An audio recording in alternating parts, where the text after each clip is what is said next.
Welcome everyone. Jim Kinsey calling in from Idaho National Lab here. I'd like to welcome you all to the second in our webinar series covering the regulatory route to commercial nuclear deployment. I imagine a number of you joined us in the first session, so for those of you, we welcome you back. And Holly, if you could go to the next slide, I just wanted to touch on a couple of details and logistics as we're getting started. So we'll have two speakers today, Ryan Lighty, who's an attorney with the DC law firm Morgan Lewis, and then Ray Sheely, who's a licensing manager with TBA in their nuclear technology innovation area. And I'll let each of them introduce themselves when we get to their presentations. Again, a couple of logistics for today's webinar. We'd ask that you be sure that your camera is turned off and your audio is muted. Another item that's not in the bullet list here is that, at least at the Idaho National Lab, we find that the user experience is much better if you disconnect from your VPN network, if that's possible for your organization. You'll see, as noted in the third bullet there, you'll see a question feature on the control panel. So as we're going through the presentations, if you could put any particular questions you have for us in that area, we'll plan a relatively extensive question and answer period at the end of the three presentations that we have planned. We may not get to everybody, but we'll either cover your question in that period at the end, or we'll work to provide you with a written response after the webinar. And I'll also make note that this webinar is being recorded, and it'll be available later on the GAIN website, along with a PDF version of all of the presentations that we're going through if you need to refer back to anything at that point. Holly, next slide. So just a brief overview of the agenda that we have planned for today. We'll start out with an overview by Ryan of, so what is this thing we call the regulatory framework? We hear that terminology a lot. And he'll focus primarily on a review of the various parts of the NRC's organization and how they work together and what their varying responsibilities are. He'll cover an overview of I'll call it the regulatory structure and the hierarchy of all of the different types of documents that you either touch on or hear about in your day-to-day business. Then we'll transition over to Ray, and he'll provide some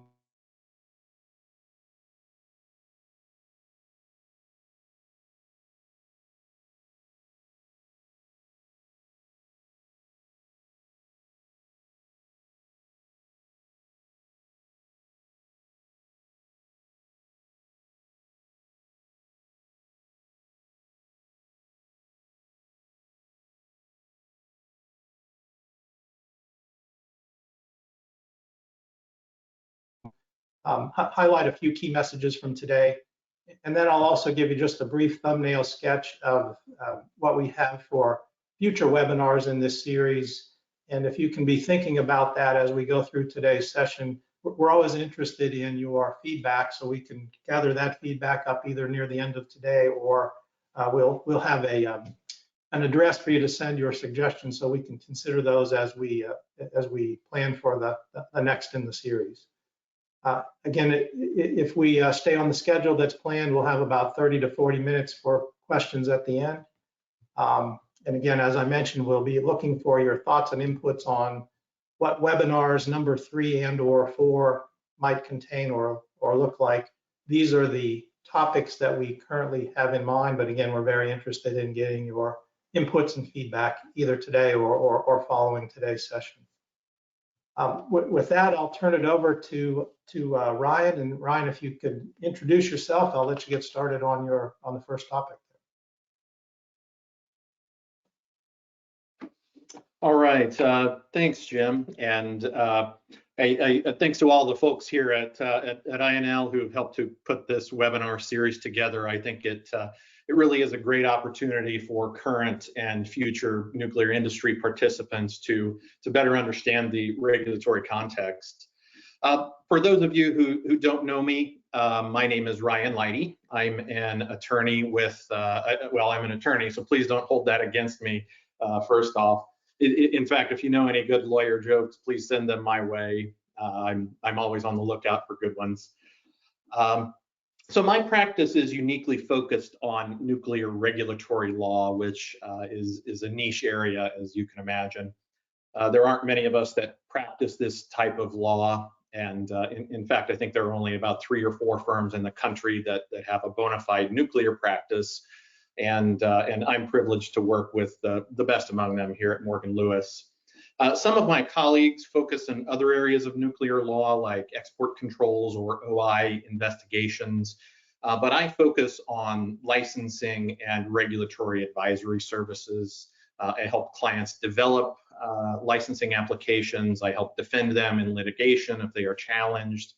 And so that's where my practice focuses. Before I joined Morgan Lewis, I was an attorney with the NRC.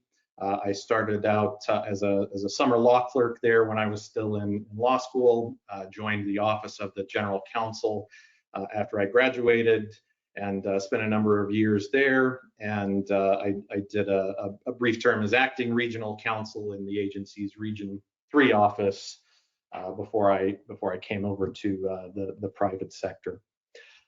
So enough about me. Let's get into today's presentation, and we can go to the next slide.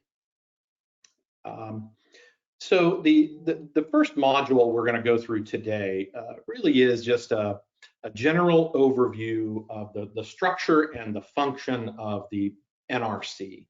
And for some of you, you may be very familiar with this information.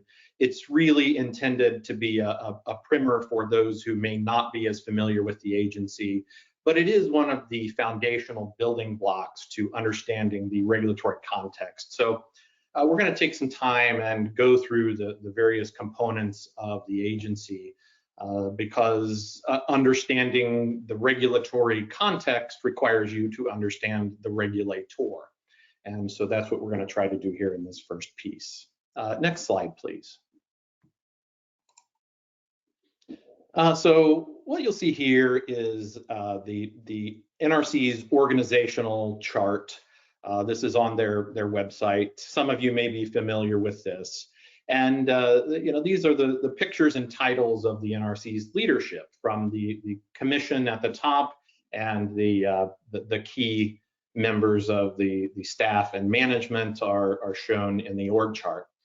This will be our roadmap for this module. We will go through the various offices and components here and explain how they fit together and how they function. But this will be the roadmap for our discussion. And we can move on to the next slide, please. So this first slide here is about the commission, right? At the top of the org chart, you've got the 4 pictures there and an empty rectangle.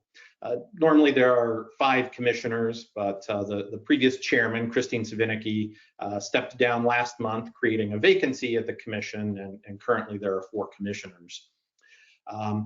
And I put the word commission in parentheses here, or in quotes here, because I really do want to familiarize you with the vernacular. And when folks in the nuclear industry refer to the commission, they really are referring to the 5 presidentially appointed Senate confirmed individuals, and not the agency as a whole. Because the shaded area on this chart is the agency staff, and collectively the commission and the staff are the NRC. So just familiarize yourself with the vernacular there, and know that commission isn't shorthand for the entire agency. It usually refers to the 5 members. So the commissioners themselves, again, they're nominated by the president, they're confirmed by the Senate, and their terms are staggered. Each term expires on June 30th, and they're each a year apart. The commissioners cannot, there cannot be more than 3 members of the commission that are from the same political party. So right now you have 2 Republicans and 2 Democrats, but you can never have 4 to 1 or 1 to 4. That's a requirement that is in the Atomic Energy Act. The chairman of the commission is the principal executive, and the chairman has certain special authorities to manage the day-to-day operations of the agency. The chairman can be designated by the president, and no Senate confirmation is required. So when former Chairman Savinicki steps down, President Biden was able to designate one of the existing commissioners, Christopher Hansen, to be the chairman of the commission, and he could do that unilaterally. The chairman typically presides at commission meetings, provides day-to-day direction to staff, is the agency spokesperson, but the chairman cannot unilaterally decide policy issues for the agency. That's something that the commission does as a collegial body. And so that takes us to the next slide here. We're going to talk a little bit about how the commission operates. So as I mentioned, the chairman doesn't designate policy. It's something that the commissioners vote on. And there are formal procedures that govern how this works inside the agency that designate the functions of the chair, the functions that are reserved for the entire commission, how the voting process works. And that document is called the Internal Commission Procedures Document, or the ICPs. So the commission acts by a majority of a quorum in the issuance of the policy statements and adjudicatory decisions. So they vote. There has to be a quorum. They vote to decide the direction of agency policy. And then the way they communicate that policy to the staff, the way they give directions to the staff members, is through something called a staff requirements memorandum, or an SRM. So I'll give you an example of how this works in reality. So the commission's recent change in policy on containment may be one that's interesting for this group. So back in September of 2018, the NRC staff developed what's called a SECY paper, SECY, just short for the Office of the Secretary, and they number these papers. So this was SECY 18-0096. It was titled Functional Containment Performance Criteria for Non-Light Water Reactors.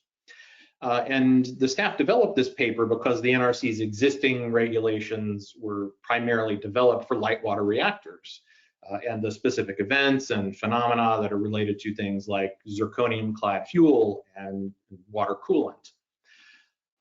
But non-light water technologies have operating conditions and coolants and fuel forms that differ from light water reactors. And these differences could allow or possibly require different approaches to fulfilling safety functions. And so, that led to describing a, quote, functional containment as a barrier, or a set of barriers that, when taken together, would effectively limit the physical transport of radioactive material into the environment. So the staff interacted with stakeholders. They interacted with the Advisory Committee on Reactor Safeguards, which is another piece of the agency that we will talk about later. And they developed a proposed methodology for functional containment performance criteria. And so they proposed this approach in the SECY paper that went up to the commission. And the commission issued this SRM for SECY 18-0096 that approved that approach. And that's how the staff and the commission interact with each other. So that's just one example of what an SRM looks like. And we can go to the next slide here, please. So when we talk about the staff, there are commission staff offices, and then there are EDO staff offices, and we'll talk about that difference as we work our way through the slides here. But the commission staff offices are the ones that you can see in the upper right that are highlighted. That includes the Office of the Executive Director for Operations, or the EDO, which really is the sort of like a chief of staff for the agency. And then the rest of the offices are mostly corporate support functions. You have the Office of the General Counsel, the Secretary of the Commission, the Office of Congressional Affairs, Public Affairs, the CFO. The OIP is the one commission staff office that really does have a programmatic function to it as well. This office does review import and export applications, but for the most part, these commission staff offices are part of the agency's corporate functioning, and they report to the commission. Most of the rest of the agency staff reports to the EDO ultimately. And so we'll talk about that in a little bit more detail. We can go to the next slide. So most of the rest of the agency, like I mentioned, is considered part of the EDO's office. There are program offices, there are regional offices, and there are additional corporate/administrative offices within the EDO structure. And those are shown here on the bottom of this org chart. And you know, these offices all do something to ensure that the commercial use of nuclear materials, nuclear reactors are conducted safely. And so that's, you know, the functioning of the EDO offices. There are inspection functions, there are enforcement functions, there are emergency response functions that are delegated to the various offices. And we'll talk a little bit more about these offices as we go through the slide deck here. And as we start on the next slide, the two largest offices under the EDO's umbrella are NRR, or the Office of Nuclear Reactor Regulation, and the next slide we'll get to is NMSS, or the Office of Nuclear Material Safety and Safeguards. So starting off with NRR, you can see I've got two boxes here. There's a separate box for NRO, which is the former Office of New Reactors. That office no longer exists at the agency. It existed for a period of about 13 years between 2006 and 2019. The difference between these offices, in one respect, one fundamental respect, is that NRR is required by statute. The agency must have an Office of Nuclear Reactor Regulation according to the Atomic Energy Act. But the Commission also has authority to create new offices as, you know, conditions may require, as they find in their good judgment to be necessary. And back in 2006, when the agency was on the verge of what was called the nuclear renaissance, they thought they would need an entire office dedicated to reviewing new reactor applications. So they established one separate from NRR. And with those applications being pulled back, they decided they could reconsolidate those offices into a single entity, which they did very recently in late 2019. But as a general matter, NRR is the office that's responsible for regulating reactors, just like it sounds. They help the NRC accomplish its safety mission. They handle rulemaking aspects of the agency.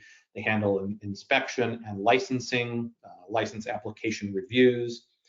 They handle day-to-day oversight as well as incident response for reactors in the US fleet. And that includes research and test reactors, advanced reactors, and so forth.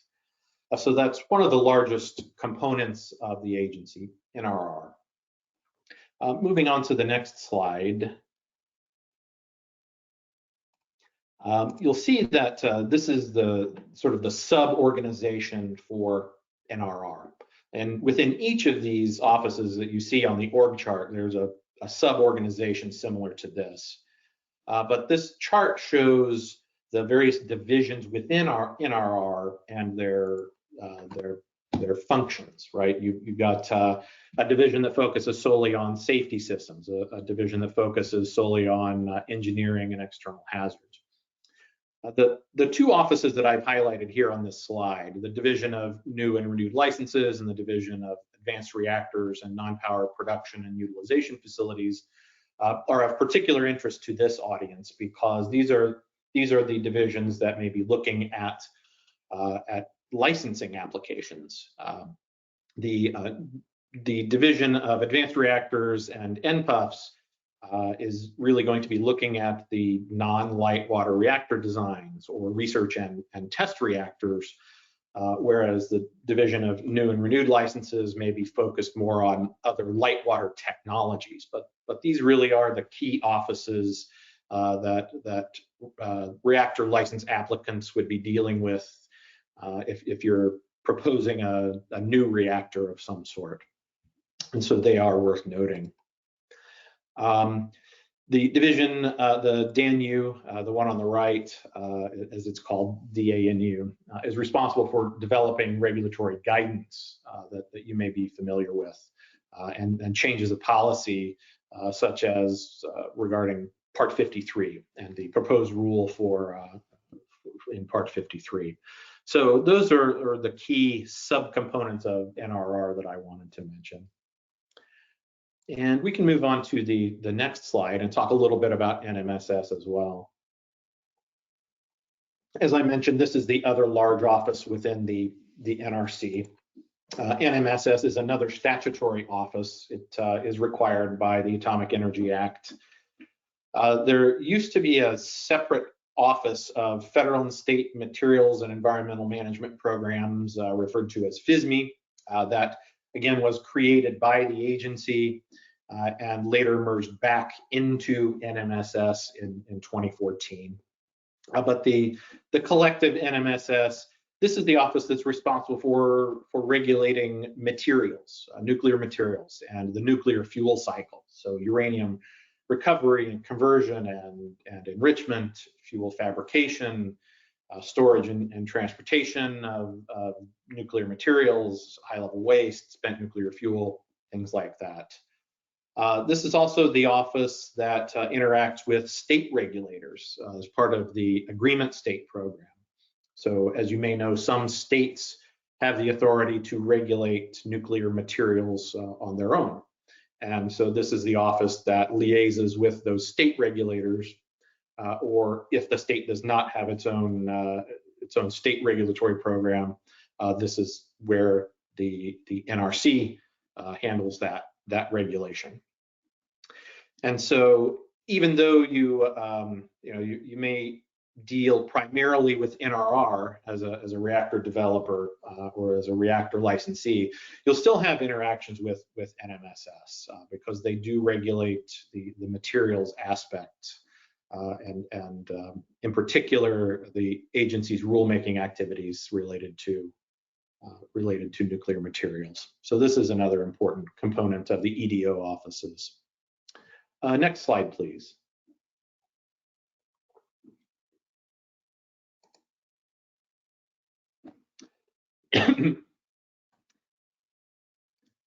Just a couple of other offices here worth mentioning. The Office of Nuclear Regulatory Research is another statutory office required by the Atomic Energy Act. And this is the office that's responsible for implementing specific research programs that the agency decides to undertake. It coordinates the development of consensus standards. It works with a lot of outside vendors to pursue the research goals of the agency, and it advises the program offices on resolution of safety issues, generic safety issues, and technical bases for regulatory actions. So this is an important support function of the agency. And the Office of Nuclear Security and Incident Response, also known as NSER. This is another office not required by the Atomic Energy Act, but it was established by the Commission in 2002. This really grew out of the 9/11 attacks, the NRC's increased focus on nuclear security and incident response following that event, and they pulled this office together to focus on coordinating security and safeguards issues. So INSER will liaise with the Department of Homeland Security or FBI, other intelligence agencies in nuclear security issues. It also manages the agency's threat assessment and advisory programs, emergency preparedness, and the agency's Force on Force program, which conducts security inspections at NRC licensee sites. So this is another important program office within the EDO's umbrella. And we can go on to the next slide, please. All right, just a few other offices here worth noting. The folks that you hope you never have to deal with, but you may need to at some point. You have the Office of Investigations and the Office of Enforcement. And you can sort of think of these as the police and the prosecutor for the NRC. The Office of Investigations, it develops policies for investigations of licensees, of license applicants, of contractors and vendors. And the OI officers are bona fide law enforcement officers. They carry badges and guns. They can conduct inspections just like an FBI special agent would. And they will refer wrongdoing to the Department of Justice for criminal prosecution if necessary. So if OI comes knocking on your door, you really do need to take it very seriously. And the Office of Enforcement, again, is like the prosecutor. They develop the agency's policies and programs for enforcement of NRC requirements. And this is, of course, civil enforcement. So if you have violations of NRC requirements, this is the office that's going to be taking a look at that. And they obviously coordinate very closely with the Office of Investigations, especially on issues that involve discrimination and wrongdoing that may come out of allegations or other sources. And the Office of Enforcement administers the agency's somewhat new alternative dispute resolution program, which is designed to try and reach an agreement among all the parties on alleged violations without the need to go through the full enforcement process. So that's OI and OE in a nutshell. And that pretty much wraps up the program offices. So we'll go on to the next slide and discuss the EDO's regional offices here. As you can see on this map, the NRC has 4 regions. These are divided primarily geographically. And you have Region 1 in Pennsylvania, Region 2 in Georgia, Region 3 in Illinois, Region 4 in Texas. And each of these offices is headed by a regional administrator. The RA does have significant authority and flexibility in implementing the NRC inspection activities in that region. The regional offices really are the boots on the ground, the inspectors that go out to facilities and conduct physical inspections are primarily based out of these regional offices. The regional offices, again, also have specialized inspectors that will go out to sites for specialized inspections, and they manage the resident inspector program. So you have inspectors that are stationed at various sites, and they live in the communities where these facilities exist. And the resident inspector program is managed out of the regional offices as well. So when I said earlier that the regions are mostly divided by geography, you do have a few exceptions that are noted here, just based on workload, and these can shift from time to time. For example, the Region 4 regional administrator has jurisdiction over a nuclear plant in Missouri, which technically geographically is in Region 3, but it's a matter of workload balancing that the agency has chosen to engage in. Next slide, please. So this next slide here, it shows the various committees and boards that are also part of the agency. The two principal bodies are shown on this org chart in the highlighted area, but not all of the agency's committees and boards are actually shown on the org chart. The principal ones are the Advisory Committee on Reactor Safeguards and the Atomic Safety and Licensing Board.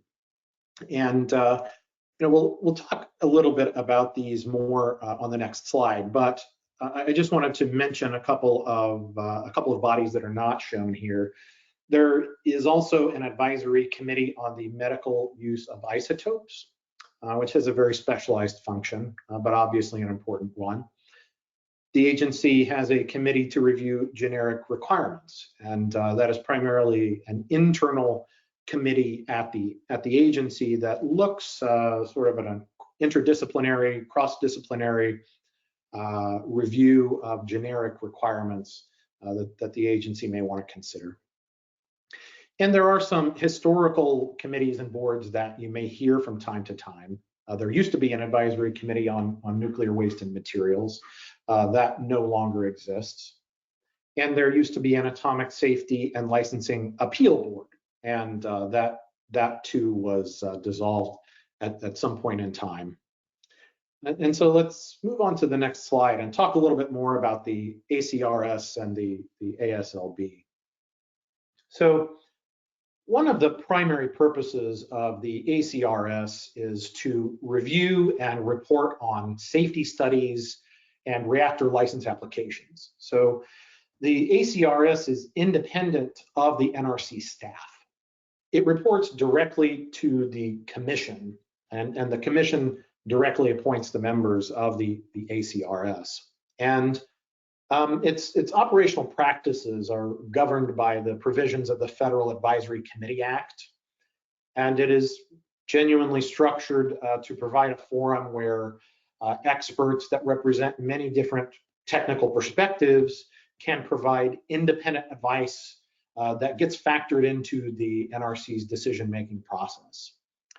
The members of the ACRS come from a wide range of backgrounds. Some are university professors, some are outside consultants, but they really try to get a good breadth and depth of expertise on this panel to review safety studies and reactor license applications and so forth.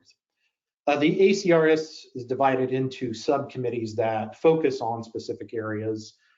For example, there is a metallurgy and reactor fuels subcommittee. There is a future plant designs subcommittee, for example, that reviewed and commented on the agency's preliminary plans for Part 53 rulemaking. So this is just sort of an independent review outside of the NRC staff that's designed to provide some additional perspective to the agency's reviews as part of licensing, rulemaking, and its other regulatory functions.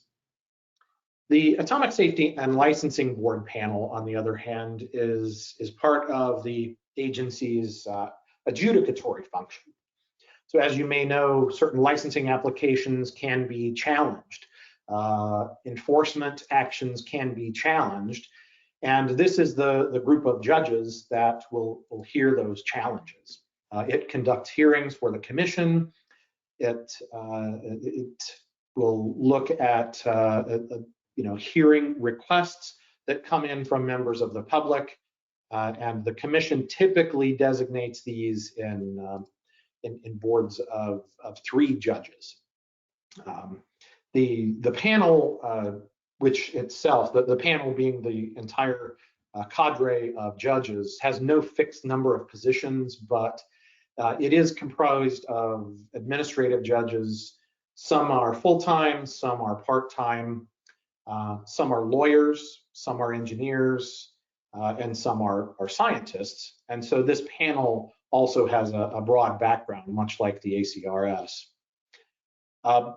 But the panel, even though its judges are employees of the NRC, and their decisions are subject to commission review on appeal, the Administrative Procedure Act is actually what governs the conduct of the hearings that these judges preside over.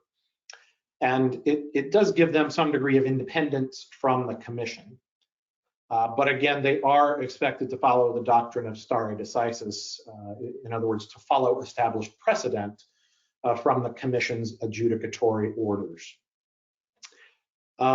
And one final note about the ASLBP. The agency has specific ex parte and separation of functions rules that dictate that the ASLB and its members have to remain at arm's length from the litigants, including the NRC staff, in any contested proceeding, because they want to avoid any actual or perceived conflict of interest.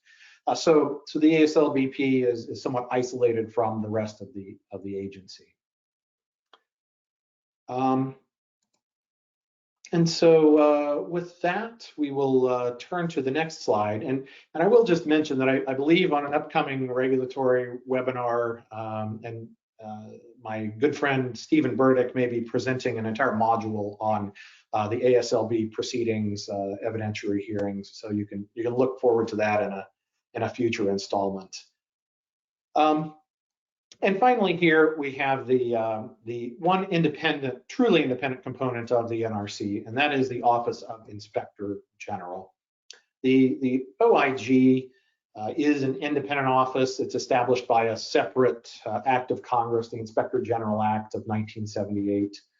And the OIG conducts audits and investigations to look for waste, fraud, and abuse in the government context. Now, most of the time, this will not reach out to licensee or applicant activities, but it can. Sometimes OIG may be conducting an investigation of how an agency program is being used, and they're really looking to see whether maybe the program is wasteful as a matter of taxpayer resources. And that's certainly a government policy issue, but they may come knocking on your door for information. So you should be aware that OIG is out there. And aside from the 5 commissioners, the IG is the only other position that is subject to presidential nomination and Senate confirmation. And so that's the last of the NRC's components that we'll go through here, and hopefully it's given you some perspective on the various pieces of the agency, where they fit into the puzzle and how they work. But I'm happy to take your questions on any of these building blocks, and I think we'll be addressing questions at the end of the webinar today, but I look forward to those questions. And so with that, we'll move on to the second half of my presentation, or actually, I'm sorry, we do have one slide left. So this slide is just intended to put together all the various functions of the commission in a way that folks may be able to understand. If you look at the middle row, you have what we typically think of as the 3 functions of government, the judicial, executive, and legislative. Those functions kind of get mushed together at the agency level, because in the agency context, you typically think of agency action in 2 terms. You have adjudications, which are things like licensing reviews, and you have enforcement actions. And then separately, you have rulemaking, which consists of developing policies and guidance, and you have the development of regulations. And you can see these arrows pointing to which of the 3 functions that those actions really get to, and where they're conducted at the agency. You can see that the judicial function really is limited to the ASLB and the commission when it's acting in its adjudicatory capacity. And then the other executive and legislative functions are delegated to the staff and the commission. And so hopefully that helps you kind of understand how all of the agency functions fit together. And with that, we'll move on to the next half of the presentation here. So now that you understand the NRC and how it fits together, I thought it might be worthwhile to give you a brief primer on how regulatory requirements, commitments, and expectations differ and how they are put together in the agency regulatory context. And so we'll walk through some high-level context here. We'll get down to a little bit more specific discussion of these various aspects. And hopefully it will give you a good baseline understanding for our discussion later today with Ray and Jim. So we can go to the next slide, please. All right, so this pyramid is intended to show the relationship between different types of law and NRC requirements and where they fit into the picture. At the top of this pyramid, you've got the United States Constitution. At the end of the day, the buck stops there. So all statutes, all regulations, all license requirements, all have to conform with the requirements of the US Constitution. That's at the top of the pyramid. And next in the hierarchy are statutes. These are statutes like the Atomic Energy Act, which gives the agency, the NRC, its organic authority. And then below that, you have regulations and orders. These are actions of the agency, rules that the agency comes up with that are also considered law. They impose requirements that must be complied with.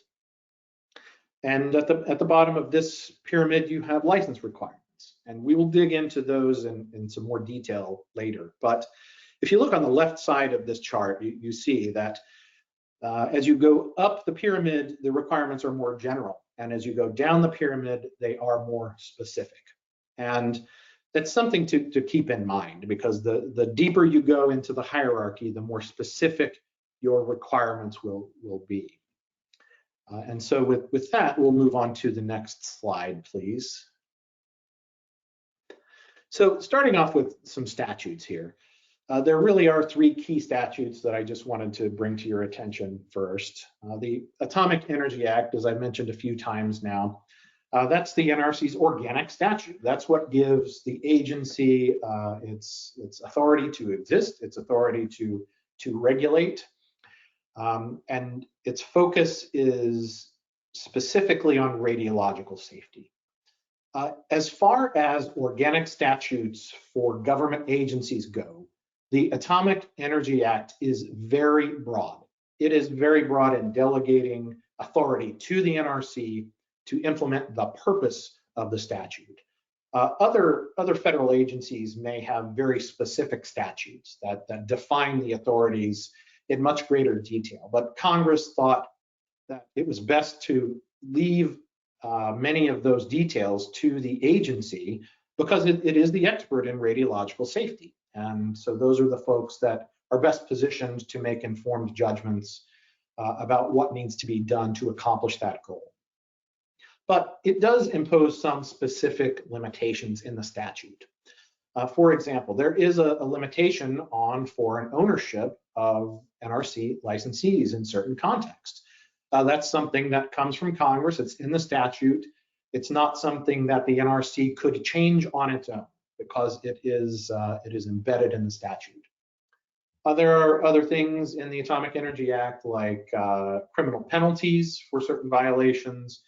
There is a requirement for public hearings for certain license applications, and those come from the AEA itself. The Administrative Procedure Act, or the APA, is another important statute because this is a statute applicable to all federal agencies, and it is a process-oriented statute. There are requirements in the APA that guide how the NRC issues orders, how the NRC promulgates rules and regulations, and those come from the APA. And finally, the National Environmental Policy Act of 1969, also known as NEPA. This again is applicable to federal agencies. And this is what guides the agency's environmental review of a licensing application.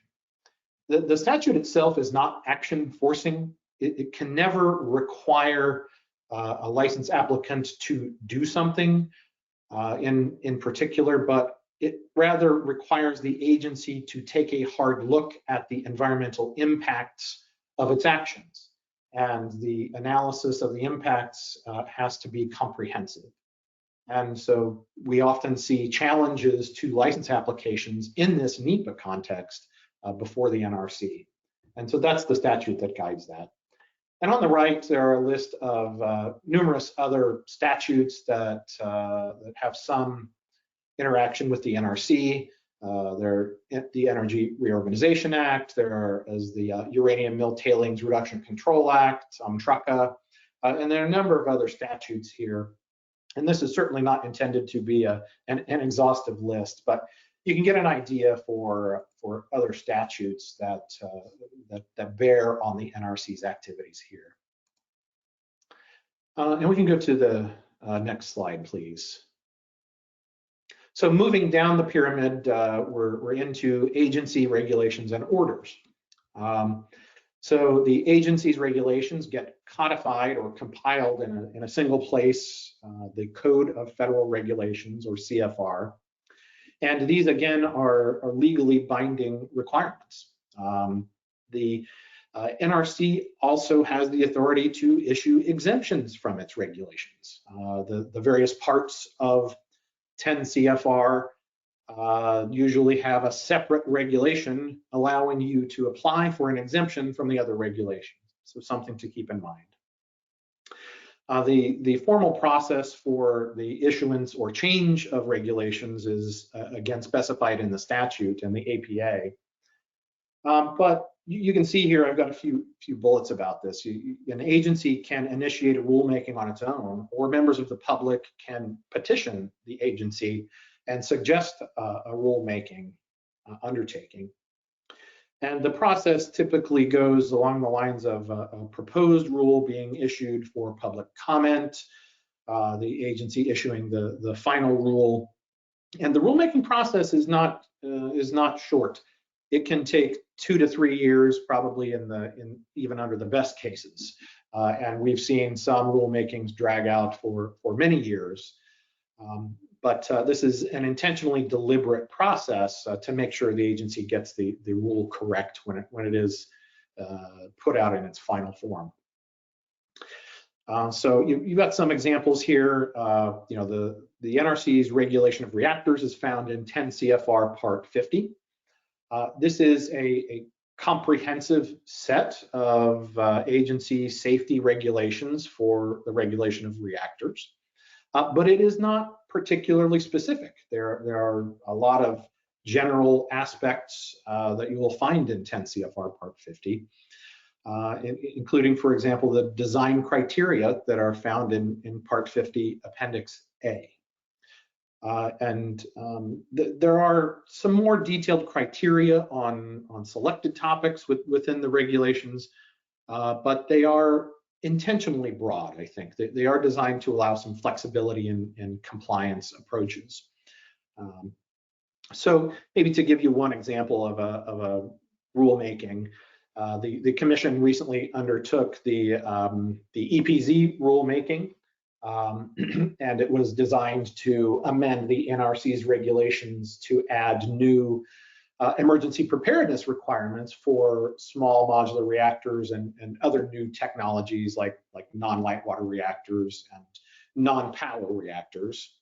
And the rule would adopt a scalable plume exposure pathway emergency planning zone approach that is performance-based, consequence-oriented, technology-inclusive.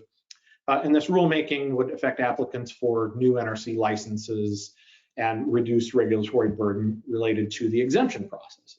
So just to give you a sense of timing and process, the staff prepared their SECI paper on this topic in May of 2016. and they sent it up to the commission, and the commission issued its staff requirements memorandum, SRM, in June of 2016.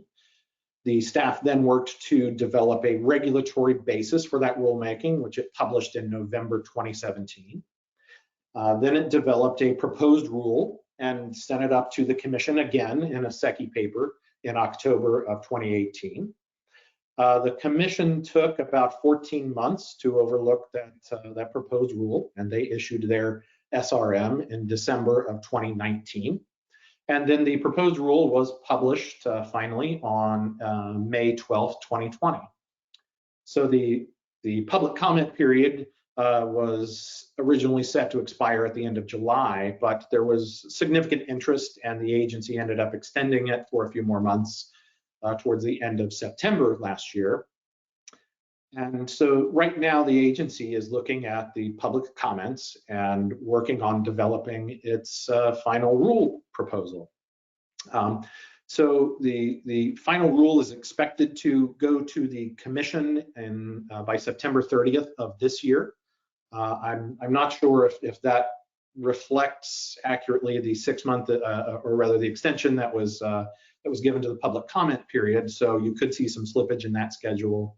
But as it stands now, that final rule is expected to be published by the end of this year. So this is just one example of a rulemaking. And separately, the NRC can issue orders. These don't necessarily require a prior opportunity for public comment. This is something where the agency can act immediately if it sees the need to. And as you can see here, one of the examples is the post 9/11 security orders. Rather than take a number of years to develop specific nuclear security regulations, the agency issued orders that were effective right away. And those orders modified licenses immediately. And so that's one way that the commission can act on emerging issues without the need to go through regulations, which it can put off until later. And that's what it did with its security rulemaking. These can be imposed by the NRC unilaterally, and they are subject to a hearing opportunity. And the NRC can issue confirmatory orders. For example, where the licensee consents to the content of an order that requires the licensee to do something. What happens is the licensee and the NRC perhaps negotiate on the content of an order, and in exchange, the licensee will waive its right to challenge that order in a hearing. So those are some different types of orders. And we can go to the next slide. So one key regulation I wanted to bring to your attention is the agency's requirement for completeness and accuracy. Nearly all of the reactor and materials licensing parts of 10 CFR include something similar to the text of what you see here on the screen. And this is very important. When you submit an application to the licensee, and when you submit docketed correspondence to the NRC, you are under a legal obligation to provide information that is 1, complete, and 2, accurate. You have to have both in all material respects. This is very important because this is often where you can find yourself in enforcement space. If you do not have adequate processes in place to ensure that your submissions to the NRC are complete and accurate, you really can find yourself in hot water. And that's certainly not where you want to be. And so just wanted to call that to your attention. Completeness and accuracy is a theme that you will see across the NRC regulatory context, and just be aware that it is a legal obligation imposed by the regulations in 10 CFR. Next slide, please.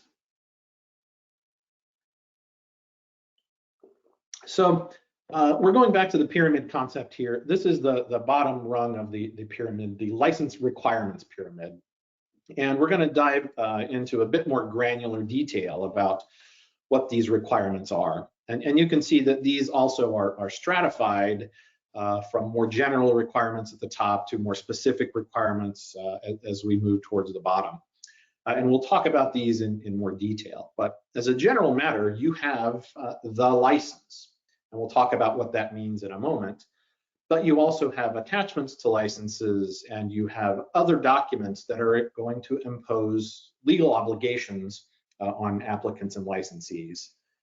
And so we'll go to the next slide and start to walk through those.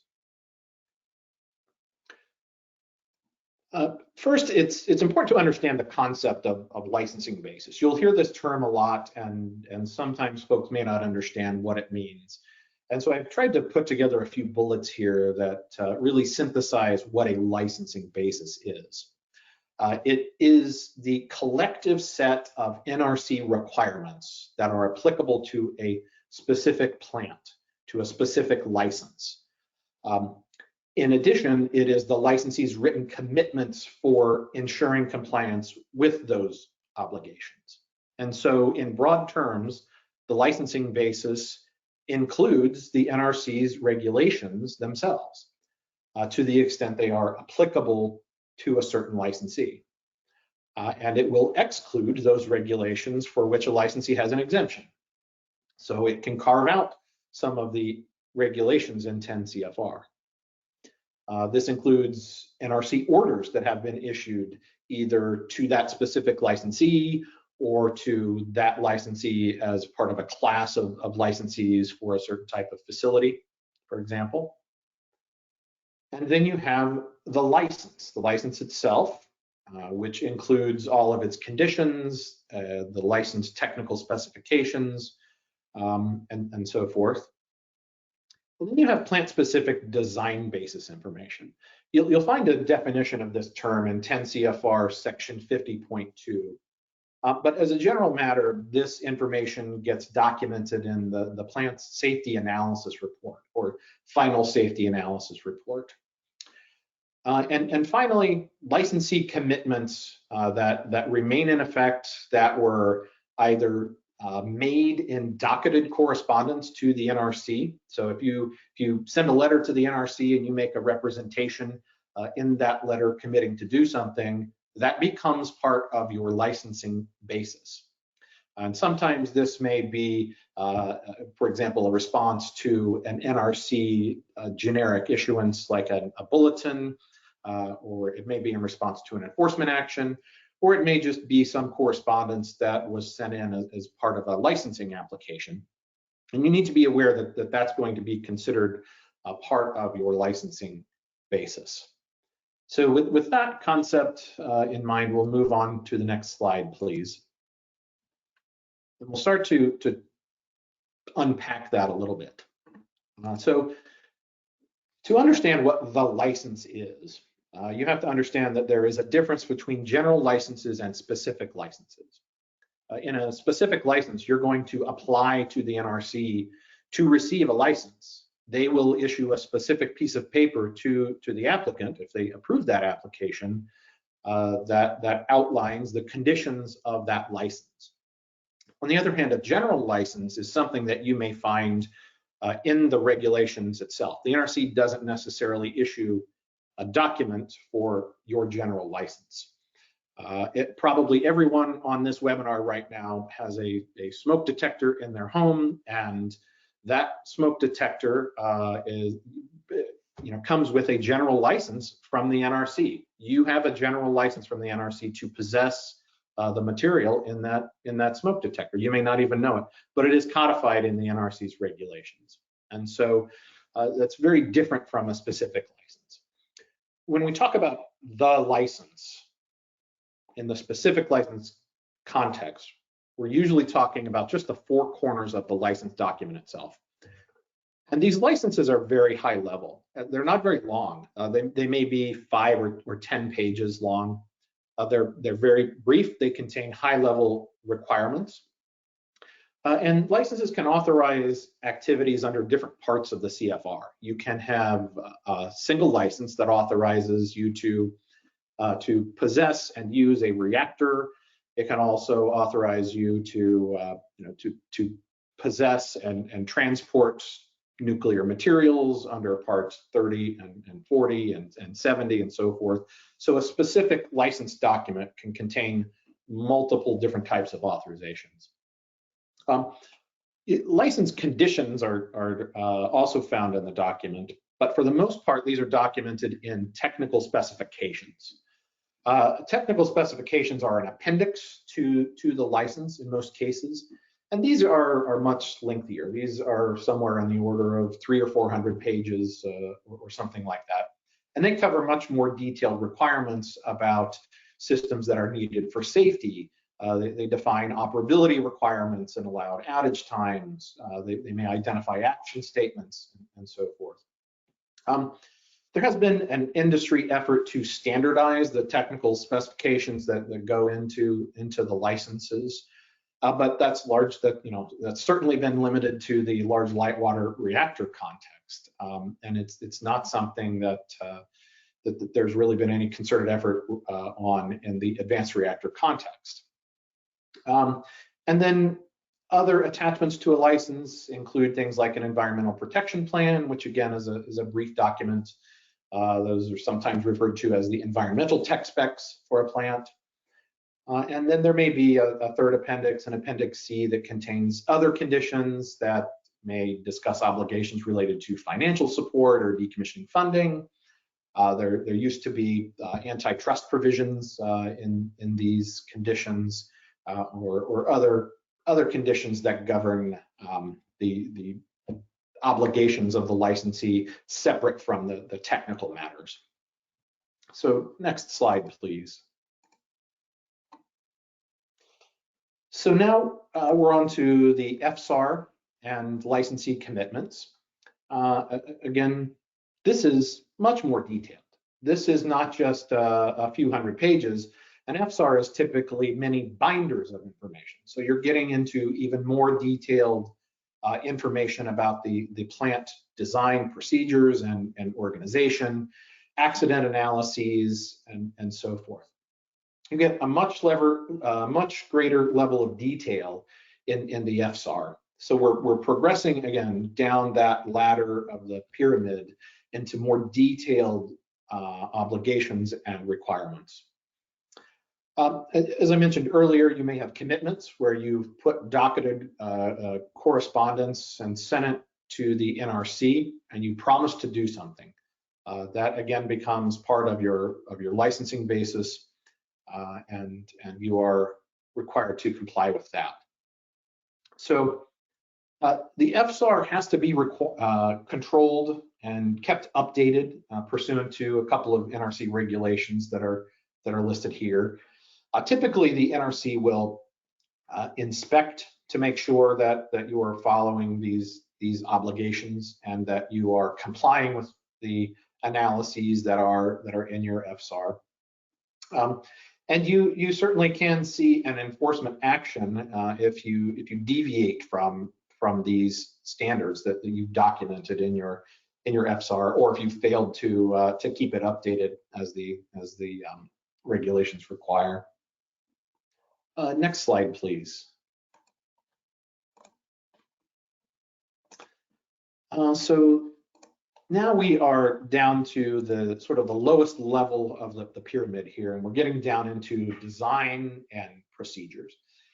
This is not just binders of information, but it may be many bookshelves of information where you have very detailed design drawings, very detailed specifications, plant procedures for safety-related activities. These are very extensive. They are very detailed, and it's where a plant will document all of this information that gets funneled up into the more specific requirements as you go up the chain in the FSAR, into the tech specs, and so forth. If you fail to establish or implement the design or procedures that are described in the FSAR, you could be in enforcement space because you're obligated to do that. And these design documents and procedures, you may be able to change those unilaterally without the need for NRC prior approval. There's a screening process that you will go through to determine if you have to ask the NRC for or prior approval to do that. And so hopefully that gives you an understanding of the stratification, the level of detail and the scope of the various items that are part of a licensing basis that the NRC regulates against. And next slide, please. Add just one additional slide here to talk about the role of NRC guidance. Guidance itself does not establish a legal requirement, a legal obligation. It simply identifies one acceptable way to comply with NRC regulations. In other words, if you follow the method that is outlined in a guidance document, you are entitled to a presumption of compliance. The NRC has looked at that method, and they say if you follow these steps, you'll be in the green. You'll be good to go. And these documents may be entitled to special weight if they get challenged in an NRC adjudicatory hearing. But these again are not legal requirements unless, and that's an important caveat, if you submit a docketed letter to the NRC committing to meet a specific guidance document, then you make it a legal obligation. You are required to comply with that guidance and to follow it to the letter because you've done that voluntarily as a means of demonstrating compliance. So you can make guidance a legal obligation. And if you don't follow agency guidance, the NRC often requires licensee to justify a deviation from a guidance document. So even though you're not under an obligation to comply, it's certainly an easier route to getting the NRC's sign off on an approach to compliance, because they often do require some additional justification if you are proposing a new alternative to demonstrate compliance. And so hopefully that gives you some background on how the different pieces of the puzzle fit together in the legal and regulatory context, the role of the various parts of the licensing basis, and gives you a sense of the building blocks that I think the rest of today's webinar and future webinars will build on.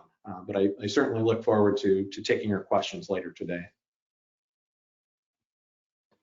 And I guess just the last slide here is just some examples of guidance documents that you may see. New regs may be the most common form of guidance documents that the NRC has, and these new regs can focus on technical and environmental issues, and they may not be guidance documents per se even. A safety evaluation may be documented in a new reg for a specific license application. Specific plant's environmental review may be documented in a new reg. And new regs are a very diverse set of reports or brochures on regulatory issues. You may also see interim staff guidance or ISGs. For example, the NRC has issued a final interim staff guidance document to update New Reg 1537. New Reg 1537 is guidance for research and test reactors, and this final ISG is specific to medical isotope facilities. And an interim guidance document is usually issued in the interim before the NRC updates the master guidance document in a full revision. You'll also see a standard review plan here. This is guidance to the staff for how they will review an application for an NRC license. And even though the guidance itself is intended for staff, it's helpful for applicants to look at standard review plans because you want to know the curve that you're going to be graded on. So that is also helpful to the licensee and applicant community. And finally, I'll mention regulatory guides. The regulatory guides at the NRC are very detailed technical and environmental guides that are broken down into different divisions. For example, Division 1 is for power reactors, and I think in Division 1 alone, there's something like 250 guidance documents. Some of those reg guides have been withdrawn and some are in the draft stages, but this is where you really get into detailed guidance on specific topics. And so hopefully that gives you a sense of the universe of guidance that's out there. And that's the final slide in my presentation. So I thank you for your attention and look forward to taking your questions. Thanks very much, Ryan. I see that we got a couple of questions in from the participants during your discussion. If for those of you who are on the web, if you have other items that you think of as we're moving along, please continue to send us your questions. And again, we'll come to those near the end of the day today. I'll turn things over now to Ray Sheely, and Ray will provide you some insights and some experience from how to go about packaging and communicating this complete and accurate set of information that Ryan made reference to. It really gets to the point of how you go about creating the licensing basis that Ryan summarized in a way that works best for all of the parties involved. So with that, I'll turn it over to you, Ray, if you want to give some brief background, and then you can move into your content. Thanks. Thank you. Good afternoon. My name is Ray Sheely, and I'd like to thank you all in advance for participating in this valuable webinar series. My experience: I have more than 45 years of nuclear engineering, operations, and licensing experience, which includes United States Navy submarine service, 16 years commercial nuclear power plant experience as a reactor operator, senior reactor operator, shift technical advisor, control room supervisor, and shift manager at Calvert Cliffs, and for the past 20 years, senior project licensing manager. Currently, I'm the licensing manager for the TVA Nuclear Technology Innovation Team that's developing the regulatory and permitting strategy to support a business case for long-term deployment of an advanced reactor. Prior to being part of this team, I was licensing manager, had the pleasure of being part of the TVA team that was successful in obtaining an NRC approved early site permit for the Clinch River nuclear site. Project was completed ahead of schedule and included the approval of a scalable emerging planning zone methodology. Prior to supporting TVA, I led regulatory engineering and programmatic implementation activities, supporting the conversion of 22 reactor current tech specs to the NRC approved technology specific improved standard tech specs. Next slide, please. Today, I'll be presenting information on two very important aspects of any regulatory engagement: communication protocols and pre-application engagement. And then I'll share some insights on efficiencies learned from the licensing of the early site permit at Clinch River, specifically the use of multiple audits to support the licensing process. Next slide, please.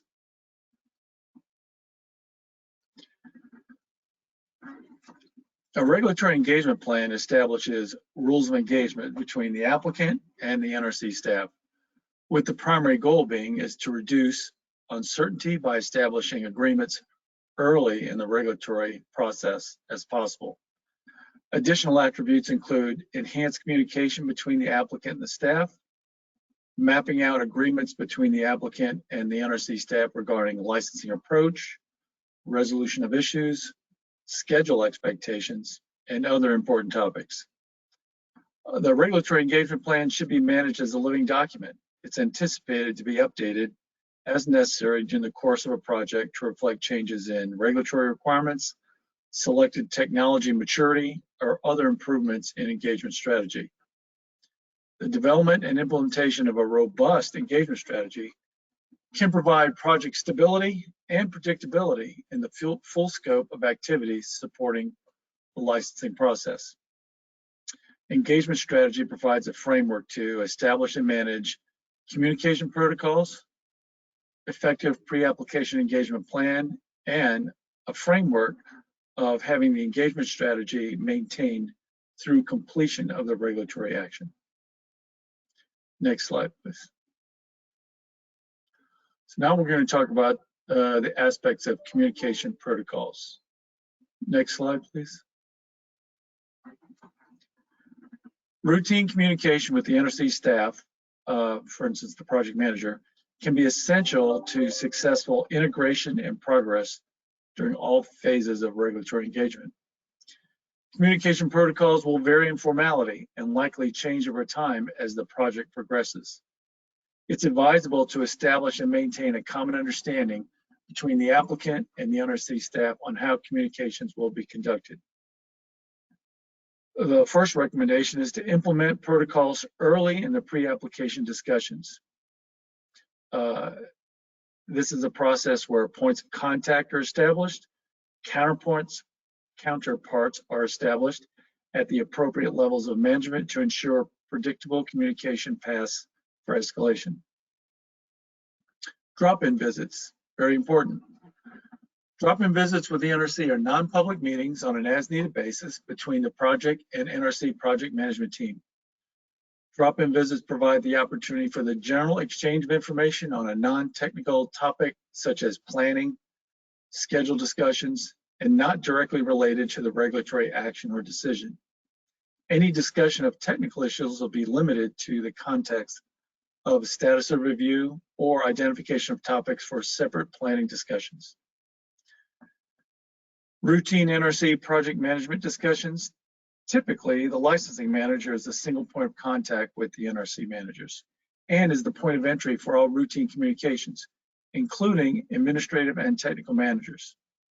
Licensing managers should communicate with the NRC project managers at least weekly, sometimes daily during peak reviews or audit preparations, and coordinate participation on calls and meetings with appropriate licensing contacts, subject matter experts. Next slide, please. Formal submittals are governed by specific regulations, such as 10 CFR 50.4 and 52.3. These regulations provide, among other topics, the formats that the NRC can accept, the use of electronic signatures, and treatment of non-public information. All correspondence, reports, applications, and other written communications from the applicant or licensee to the NRC concerning regulations can be sent by either mail or hand or electronic submission. And lately, most things we submit are all electronically submitted. Next slide, please. Most interactions between the applicant or licensee and the NRC staff are either conducted in public or documented in publicly available records. The forum for public participation includes participation in meetings, access to documents, participation in NRC-sponsored information sessions, scoping meetings, review of draft safety evaluations, and participation in hearings. Next slide, please. Meetings closed to the public. The determination of whether a meeting should be open to the public is based on the subject matter and not who may attend. In general, meetings will be open to the public unless the NRC staff determines the meetings contain, for example, proprietary information, safeguards, information of a personal nature, information related to completed or ongoing investigations, and the potential for inappropriate disclosure or dissemination of preliminary or unverified information. Next slide, please. So this plays off something Ryan was talking about, complete and accurate. I'll just add a couple additions to what he said. In the regulation, they use the words material provided. In material respects, it generally relates to whether the information would affect NRC decisions regarding acceptability of the subject of the information. Compliance with 50.9 or 52.6, for example, they basically say the same thing, is required even if the information is not in writing, it's not supplied under oath, or supplied without the knowledge that it's false. What should you do if you discover a 50.9 compliance issue or think you have one? Each applicant or licensee is supposed to notify the Commission of information identified by the applicant or licensee as having for the regulated activity, and these are the key words, significant implication for public health and safety or common defense and security. So that's the threshold. And if you discover that you've identified something, it's not necessarily a violation. It's only a violation if you fail to notify the Commission. And the notification time is 2 working days after identifying the information has met the threshold. Next slide, please. Audits.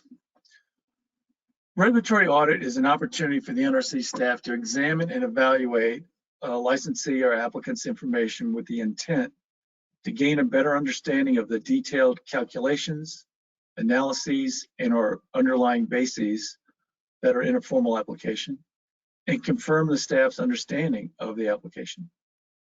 Could be to identify additional information necessary for the staff to reach a licensing or regulatory decision. They're also useful to establish an understanding in an area where the staff has identified potential concerns to allow the staff to issue clear requests for information, like RAIs, and for the applicant or licensee to provide quality and timely responses. It also has a great benefit that establishes the staff's understanding of the proposed modifications, resolutions, and support of the regulatory action. It's a learning process. And it can confirm the applicant's implementation of programs or processes that track commitments, industry initiatives, or other actions that might support the regulatory action. An audit can be conducted at one facility or multiple facilities, or a sampling as necessary to support the regulatory action. As part of an audit closure, information that will be relied upon to make the regulatory finding is usually placed on the docket. This may be accomplished via a response to a formal request for additional information or through formal correspondence submitted voluntarily by the applicant or the licensee. Next slide, please. Inspections. NRC conducts inspections to ensure that licensees meet NRC regulations. Inspections of nuclear power plants, fuel cycle facilities, and radioactive material activities and operations. Inspectors follow guidance in the NRC Inspection Manual, which contains objectives and procedures to use for each type of inspection. If an inspection shows that a licensee is not safely operating or conducting an activity, corrective measures are identified and follow-up inspections may be performed as needed. Next slide, please. So now we're going to talk about some specific activities associated with pre-application engagement. Next slide, please. The strategic goal of pre-application engagement is to establish stability and predictability in the licensing process through a full complement of overlapping engagement opportunities, resulting in an optimized licensing process. Pre-application engagement activities include, but are not limited to, implementing communication protocols that we just discussed, managing staged licensing submittals, audits, inspections, site visits. Next slide, please. An optimized licensing process provides review efficiency that should translate into lower costs and shorter review schedules, and is framed by some key attributes.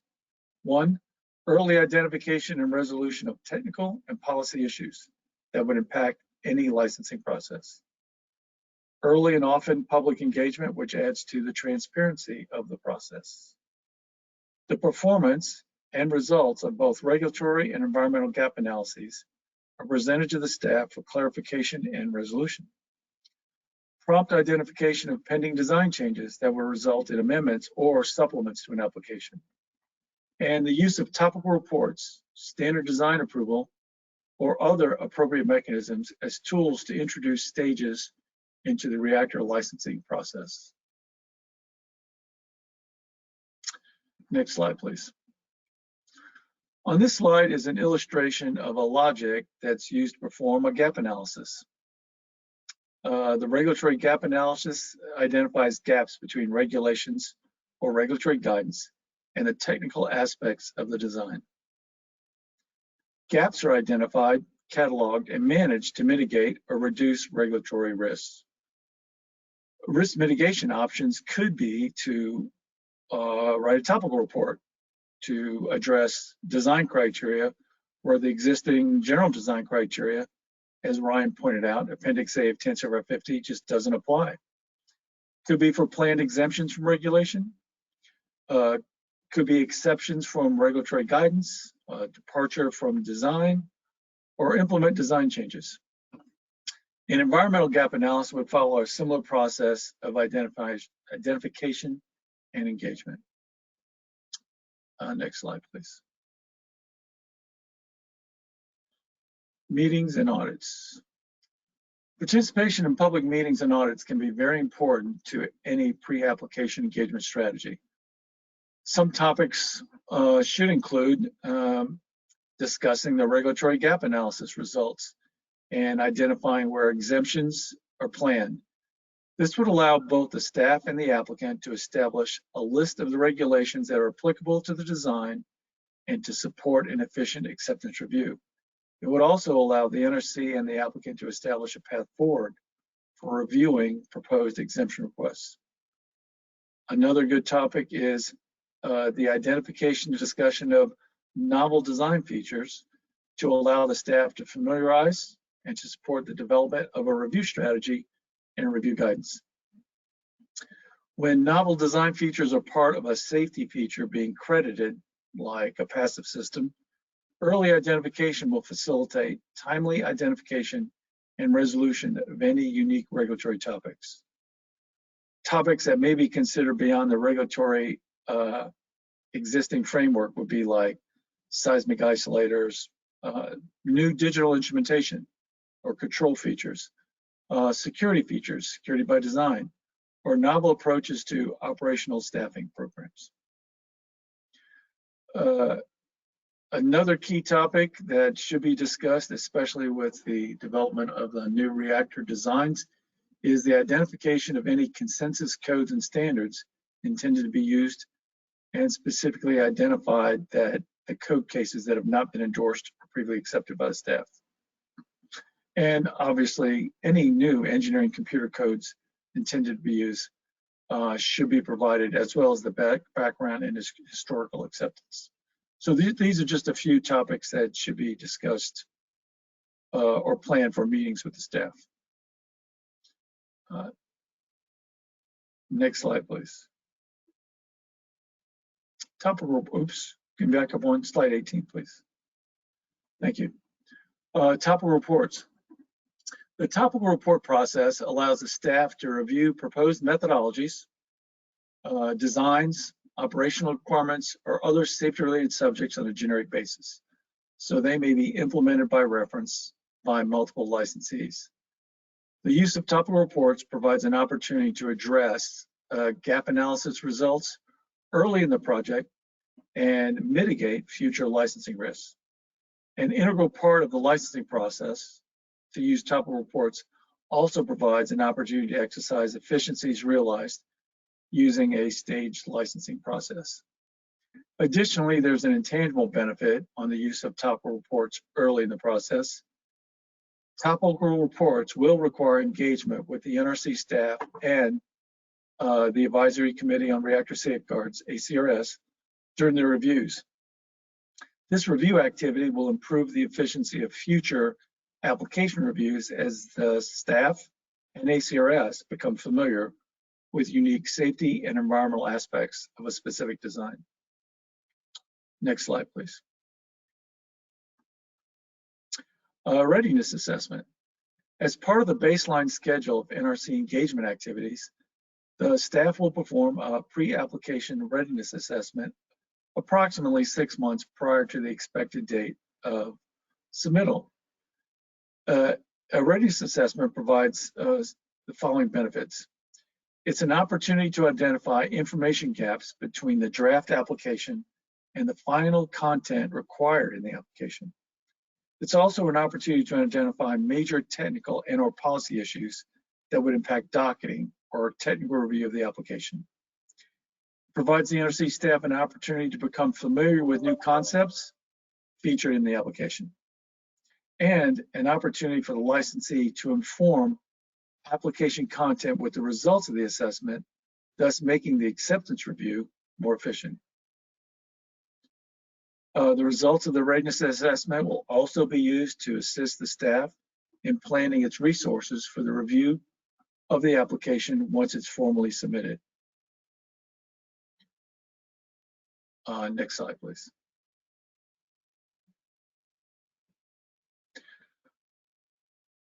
The environmental report. Pre-application interactions is a key component of federal directive outlined in FAST 41 and Executive Order 13807 to streamline the environmental review process.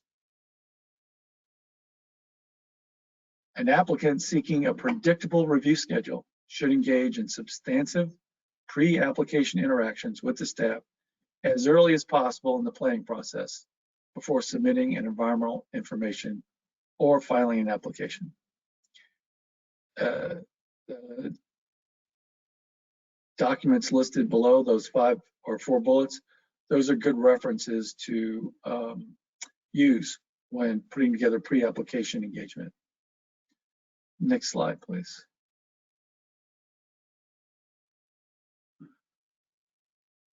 The use of white papers, public meetings, and audits provide diverse opportunities for environmental application interactions with the staff. Some important engagement topics would be novel environmental methodology has not been previously analyzed by the staff. It allowed for both familiarization and development of a review strategy. An example of this would be a unique purpose and need for the project that's being considered for other than electricity production. Because the purpose and need statement determines the scope of the alternatives, it's important to have early alignment on different purpose and needs. Another one would be the discussion of the alternative site selection process. Both the process and the selection rationale would be presented. One that's typical for all technologies would be the demand for cooling water. The demand for cooling water for various reactors would be different, especially significantly less than large light water reactors. However, the permitting requirements for access to any cooling water may still be a challenge for a site, and this should be discussed. Aquatic terrestrial ecology studies have been performed, federally listed species and critical habitats, and environmental impacts from transportation of fuel and waste are additional subjects for consideration. Next slide, please. NEI 1007 is a good resource and provides guidance on scheduling meetings with permitting agencies. To support these meetings, a licensee should compile or catalog a list of needed authorizations, permits, licenses, and approvals, the timeline for obtaining the permits, and maintain a copy of available correspondence between the applicant and permitting agencies for reference to use with further discussions with the NRC staff. Next slide, please. So now we're going to talk about some audit lessons learned at the Clinch River early site permit application. Next slide, please. First, we'll give a little background information. An early site permit assesses site suitability for potential construction and operation of a nuclear power plant. The application includes a site safety analysis report to address the impacts of the environment on the plant, an environmental report, emergency plans, and exemptions. The ESPA was based on a plant parameter envelope. Plant parameter envelope is a composite of reactor and engineering parameters from 4 light water designs. It was developed based on NEI 1001 guidance with margin added to specific parameters. Our application assumed 2 or more SMR units of a single design. It also assumed up to 800 megawatts thermal for a single unit with a combined generating capacity not to exceed 2420 megawatts thermal. Next slide, please. So just a quick summary of our application. The NRC started review in January of 2017. The application contained more than 8,000 pages. That was for both the site safety analysis report and the environmental report. The application was supported by over 80,000 pages of reference documents. These reference documents included calculations, analyses, evaluations, core board data, everything that supported the content of the application. We were able to maximize our efforts because of the use of audits. We had very few requests for additional information, which we'll discuss later. We maintained frequent and clear, candid communications with the staff and other permitting agencies. And our application included the major features from emergency planning zone EPZ requirements. The picture on the slide there is just an overhead of the Clinch River site, which is bordered by the Clinch River arm of the Watts Bar Reservoir. That's the river that goes around it. Next slide, please. This slide provides a pictorial of the Clinch River site with an overlay of the EPZ sizing. The blue circle represents the 2-mile radius EPZ. The red irregular lines outside of the blue represents an effective 2-mile EPZ based on geographical issues like hills, roads, water. The purple represents the site and the site boundary, and the red star is the center point or the footprint of the assumed deployment at the Clinch River site. The construction permit that we were issued contained an approval for a dose-based, consequence-oriented methodology for determining plume exposure pathway EPZ size. It also contained an approval for an exemption to deviate from the 10-mile EPZ requirements based on a methodology to determine EPZ size. And it also contained the approval of the major features for both a site boundary emergency plan and a 2-mile emergency plan. Next slide, please. So before we discuss audits, I want to give you an overview of where the audits occurred in our schedule of activities. So this illustrates 3 swim lanes of a schedule. The top one is the safety review schedule. The environmental review schedule is the next one down, and the schedule for hearing opportunities. The blue arrows are just pointing to our audit duration. As you can see, the audits and the REIs were pretty much on the front end of both the safety review schedule and the environmental review schedule. Next slide, please. So in 2017, we had 3 major audits. In April, we started the hydrology, groundwater, meteorology audit. In May, we started a seismic, geotech engineering and geology audit. And also in May, we started a very large environmental audit. Hydrology audit supported 44 information needs. The geology, seismology was 14 information needs. And the environmental audit supported 150 information needs.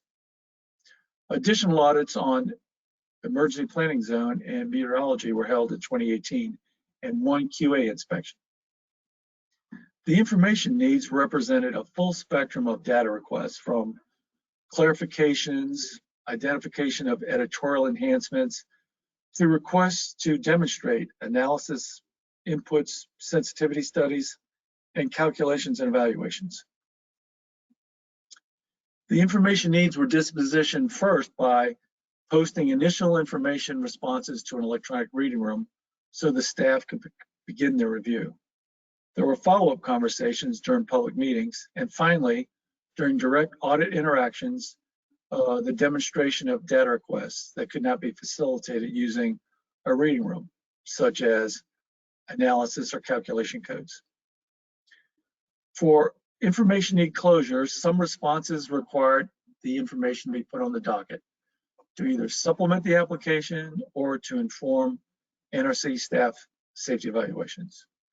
The net result was we had 2 revisions to the early site permit application. We only had 13 RAIs, formal requests for additional information. Those were in the area of the SSAR, environmental report, emergency planning zone, and QA. Next slide, please. So how do we prepare for major audits in a really condensed amount of time? The picture you see on this slide is during our seismic geotech geology audit. Those are core bores out there that the NRC staff and our subject matter vendors and our team were out. We had all the core bores in some metal clads, and the NRC staff requested some specific core bore samples at depths to be looked at. So we pulled them out and had them laid out in probably 100, 150 feet at a time laid out so they could view the core bores firsthand. So how did we prepare for the audits? We used an extensive amount of pre-job briefs and challenge boards. We established single point accountability for each information need.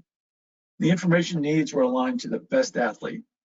We created specific SME and licensing ownership for each information need. The goal was to identify resolution, validation, team challenge, and post in the reading room for NRC review with the potential to close out the need prior to the on-site audit. The audits were supplemented by tour information packages created for each audit. It included such details as an agenda, area maps, team contact information, copy of information needs posted in the reading room, copy of the audit plan. The goal was to create an atmosphere of efficient and transparent information sharing to facilitate issue resolution and closure of each information need. Next slide, please.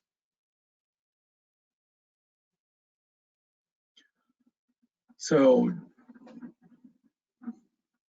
how did we handle the daily activities for the audit?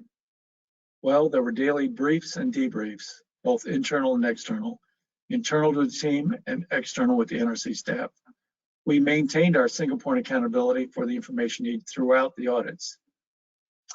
The dedicated SMEs for the audit with one-on-one coverage were responsible for preparing and maintaining information, sharing data packages to support the audit discussions, and collecting information during the audit that may be required to provide additional information for the staff during the audit. We maximized the observation of actual field information to support the information needs. For example, we planned travel to view the existing TVA dams for the hydrology questions and the dam support features. We, as the slide showed, we had core bores out, but in addition, we had pictures and videos of all the core bores that were taken in case there were additional ones that needed to be accessed.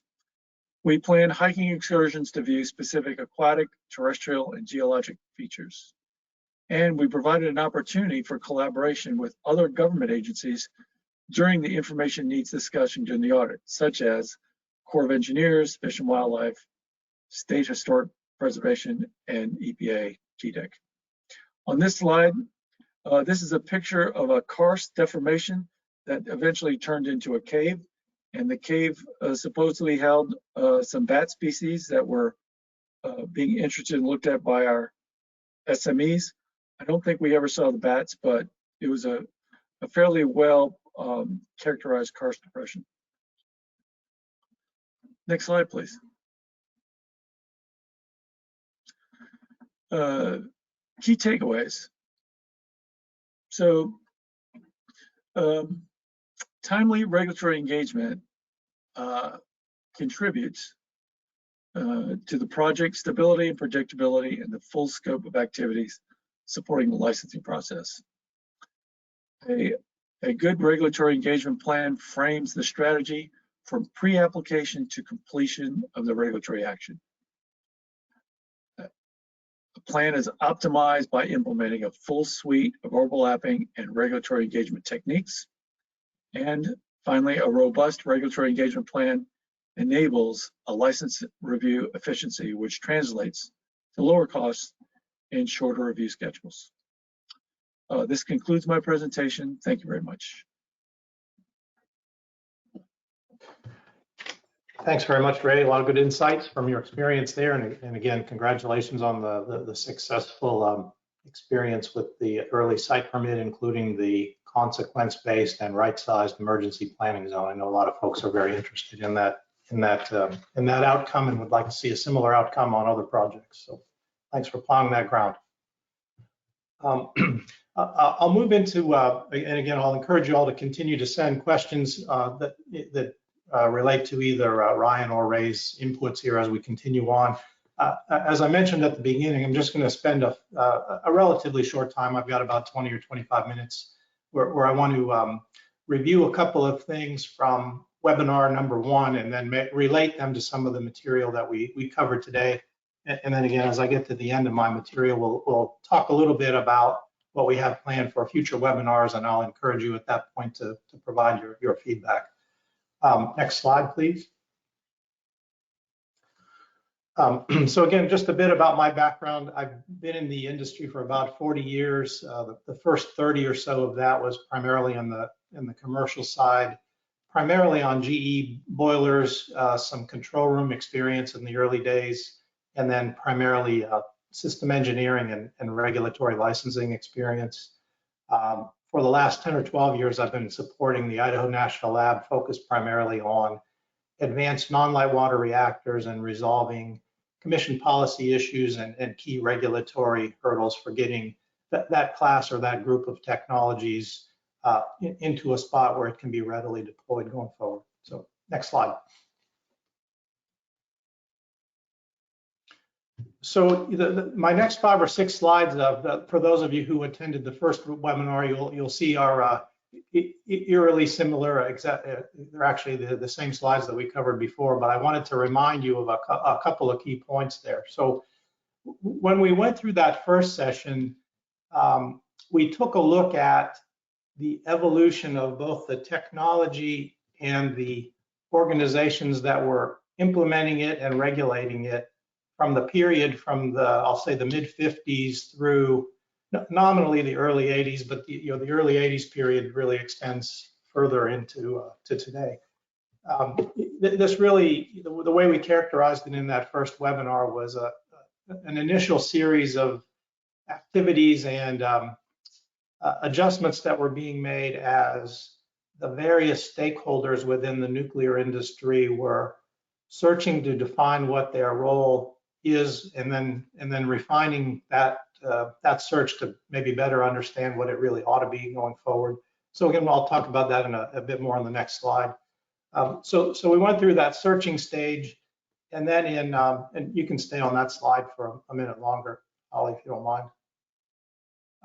So we went through that searching stage, and then moved into, and again, I'll come back to this in a minute, but in 1974, the Energy Reorganization Act split up the Atomic Energy Commission into the Department of Energy, which is the industry promoter, and the Nuclear Regulatory Commission, which is the industry regulator. And then during that period of time, there were some growing pains as the initial structure of the regulatory environment was being established. And then a couple of things happened in the late 70s and early 80s. The ones that are most familiar to all of us are 3 Mile Island and the Browns Ferry fire. There were some others in that period of time, but those all tended to shape the picture of the regulatory environment that we have now. So next slide, please. So a few additional bullets as we start from the 50s and going forward. Again, in the early days, there was the Atomic Energy Commission, so it was in the tough spot of being both a promoter of the industry and its regulator, which is a tough balancing act to maintain. As we moved into the, I'll say the early 60s, you may recall, for those of you that were on the first session, I think Phil Hildebrandt did a good job of summarizing how the nuclear Navy came to select the pressurized water reactor as its design of choice. And then based on some of that experience and some of the work that had been done, there were a series of demonstration and prototype plants. I think if you may remember, there was, for instance, Shippingport and Peach Bottom. And in that period of time, there was a pretty rapid scale up from those smaller demonstration units to much larger commercial units. During that same era, there were a number of quality issues that were arising kind of across the board in those projects, in the design process, in the manufacture of the hardware, some upsets in the construction process, some unforeseen challenges in operations. So there were some growing pains there with everyone trying to work to do the right thing and make some independent and conservative decisions, but again, some growing pains. And then there was also a lot of increased interest from the public in these nuclear facilities and what are they really about, and what's their real level of safety, and how well protected is the public. So all of those things were going on again in the, I'll say, from the early 60s to the early 70s. So again, as I mentioned before, as you moved into developing the independent regulator role, the experiment that was sort of informally going on during the AEC days in the 60s and 70s was the original concept was that the industry would be primarily self-regulated and would take care of itself. That worked to a large degree, but it was found, was determined to really be probably not the right model for, again, the rapid increase in the number of reactors that were planned or being built, along with the issues and challenges that were arising as they were being scaled up in size. So again, in the early 70s, there was a move into the second phase or the second era of that timeline. And that's when the independent regulator, the NRC, was established again through the Energy Reorganization Act, which went final in 1974. And again, that created two avenues for the current regulatory structure to first be developed and then to rapidly expand. The first part of that period was, the NRC is a new agency, so it's in the process of developing its first go-round or its first set of requirements, which were straightforward but relatively extensive. And then in parallel with that, some of the issues were starting to arise that I mentioned in the last bullet of the first phase of the era. Some of the issues in quality and some of the plant challenges and transients that were occurring in that period of time. And that promoted the item that I mentioned there in the second bullet, where there were a number of utilities that had either recently completed plant construction or were nearing the completion of plants. And they were certainly committed to the safety of those plants, but we got kind of into the paradigm of we don't want to spend a lot of time debating what the rules ought to be with NRC because we just don't have the time. I won't say we won't have the time. We don't want to commit the financial resource that may be necessary to have an extended discussion around what those requirements ought to be. So a better way to do it in a more efficient way from the industry standpoint at that time was, well, just tell us what you want, NRC. We'll agree to whatever those things are. We agree that you'll do a good job in establishing the right environment. And so let's move in that direction. And so that created a bit of this paradigm of if it's licensed and the NRC tells you that you've met all the requirements, then you can rest assured that you've got a safe reactor and you don't have any other issues or concerns to worry about. I guess the thing that we observed then too is as we move through that period from the late 70s into the 80s, that pendulum continued to swing, and we got, I think most stakeholders would agree that through that period of time, we got to the place where the pendulum swung too far the other direction, and the NRC was probably being overly prescriptive in more areas than maybe are necessary. And that's really what leaves us with the key parts of the regulatory framework that Ryan stepped through in the first part of the discussion today. So as we get to that place where the pendulum was swinging pretty far into a set of prescriptive requirements, then on top of that, again, as things were occurring like the Browns Ferry fire or the 3 Mile Island accident, there was a transient without scram event at Salem. There were a number of those kinds of issues happening in that period of time that were somewhat unforeseen. And so those tended to highlight some of the key inputs that need to be considered in evaluating the robust safety case for any reactor design. In addition to some weaknesses in the designs themselves, it really highlighted the importance of operating practices, material selection, how personnel, maintenance operations, system engineers, how everyone is trained. And it really focused on in a lot of cases, on some of the non-hardware parts of the plant. Industry did a lot of work in those days, again, I'll say in the early 80s in particular, to ramp up its efforts in self-assessing. That's around the time the Institute for Nuclear Power Operations was established, INPO, where the industry was working to get back into more of the mode from the early days of evaluating and self-assessing, and I won't say regulating itself, but working to improve its areas of consideration and its performance. And in addition to that, or in parallel with that, NRC expanded its programs and its general oversight of day-to-day operations and plant performance. So that was the kind of the three basic eras that we talked about that causes us to have the bulk of the regulatory framework that we have today. So, next slide.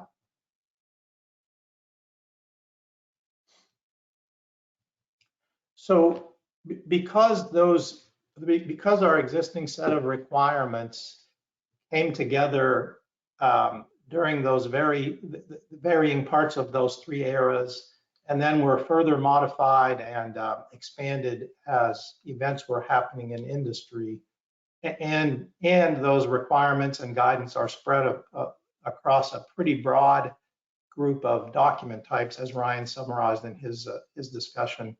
You get to a place where the whole picture becomes a little bit more difficult to follow and understand unless you work with it on a daily basis. And so it's sometimes referred to as a patchwork of requirements. So the purpose of the first presentation today was to kind of peel back the onion or deconstruct the layers or the parts of that patchwork. So we hope that was useful in helping you to understand what all of the basic pieces are. And as Ryan mentioned, to understand the regulation, you really have to also understand the regulator who's developing and implementing that material. I wanted to clarify a point too on what we refer to or what we mean in general when we refer to the regulatory framework.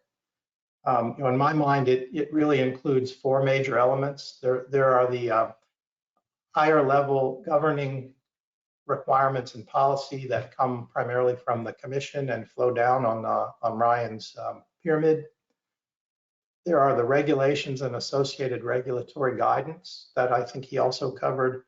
And then there are the processes that NRC uses to review license applications, and Ray gave you some experience and some insights there. So those are items 1, 2, and 4 in the framework.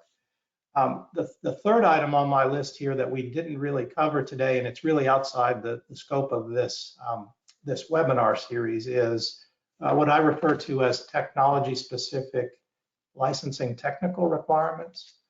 And those are the topics that tend to be more research and development and analytical tool based. I have a couple of examples of those at the bottom there. So as we move, for a light water reactor, there are some well-established and well-defined limits on the fuel, for instance. The zircaloy cladding has a pretty well-established melt temperature, and so that creates a basis or an analytical acceptance criteria that you can measure safety margin from by keeping the plant below that melt temperature. So as we move into new and different technologies, we need to establish those same kinds of technical approaches and numerical limits. And so that forms, in my mind, the fourth part of the regulatory framework.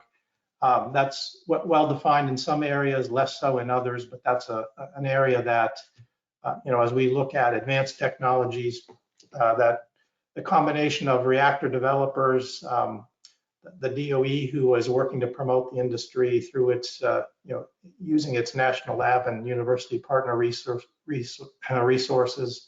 and then the research arm of NRC are all working on those kinds of topics. So that's what I think we mean when we say regulatory framework, and why we consider it to be a bit of a patchwork depending on how you look at it. Next slide.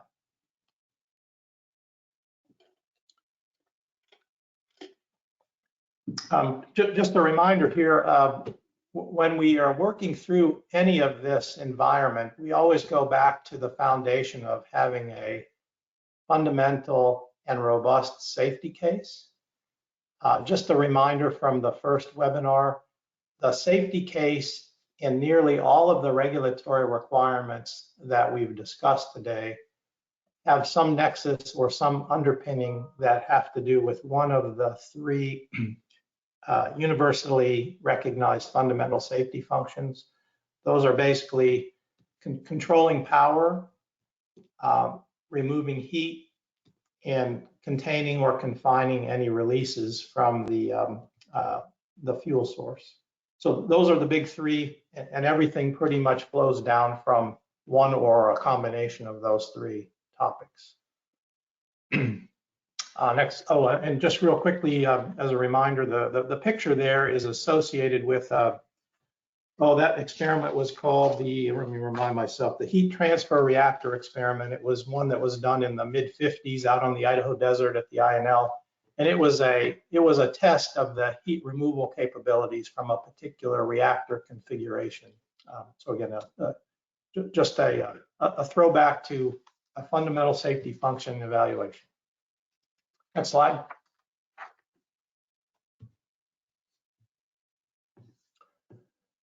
So in simplest terms, and again, this is a slide from the first webinar, in simplest terms, we saw that there's a pretty broad spectrum of documents and requirements and guidance to consider when you work to license a commercial facility. But in simplest terms, this all boils down to, it's better to start with designing a plant that has a very robust safety case and safety approach that meets the needs of the sponsor or the ultimate owner operator. And then the license application and NRC review process should really be relatively straightforward if you've done a good job in developing that robust safety case. So it's in simplest terms, you develop a good case with a well-designed, robust plant. You write that down in the format that's needed for the NRC's review, and you communicate the margins that your safety case provides to their more limiting and minimum requirements. You get a license, and then you basically keep the facility inside the box that you built for yourself within the safety case. And if you stay inside of that structure, you'll both satisfy the license and you'll maintain the margins and the safety that were assumed when you originally designed the plant. The other point, though, I think that we made or tried to highlight in the first webinar is you're not home free for the next 60 years when you accomplish that initial licensing path or that initial license.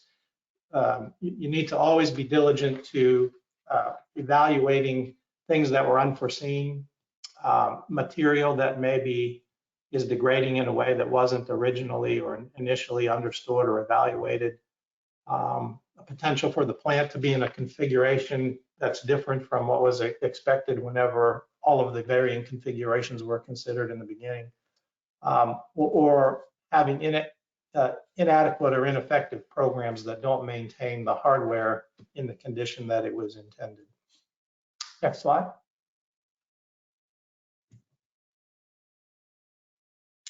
The other thing that I wanted to make sure we don't lose track of today is we provided most of our focus by design. We provided most of our focus on what's happening within the NRC's house.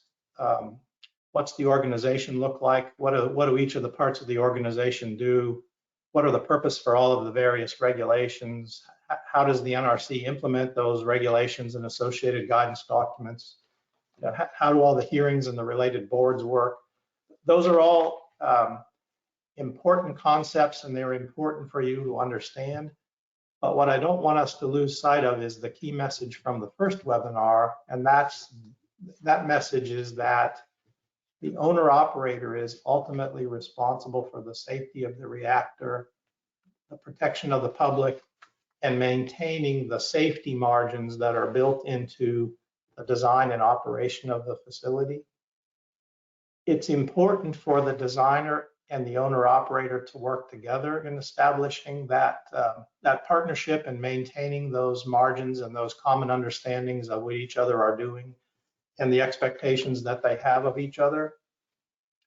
I think a theme that we talked about for a short time during the first webinar was that in that late 70s, NRC, tell us what you want and we'll go do it kind of a theme. The dialogue tended to be almost exclusively between the reactor designers and the NRC, with the owner-operator being an interested party, but mostly out of that loop. And I think that created some of the issues and challenges that we faced in the ensuing years there. So again, even though we focused primarily on NRC's business today as a point of familiarization and understanding, the overarching responsibilities for the license, the application for the license, and the responsibilities for understanding and safely operating the plant reside solely and firmly with the owner-operator in a strong partnership with the developer and designer. So just didn't want to lose track of that message. Next slide.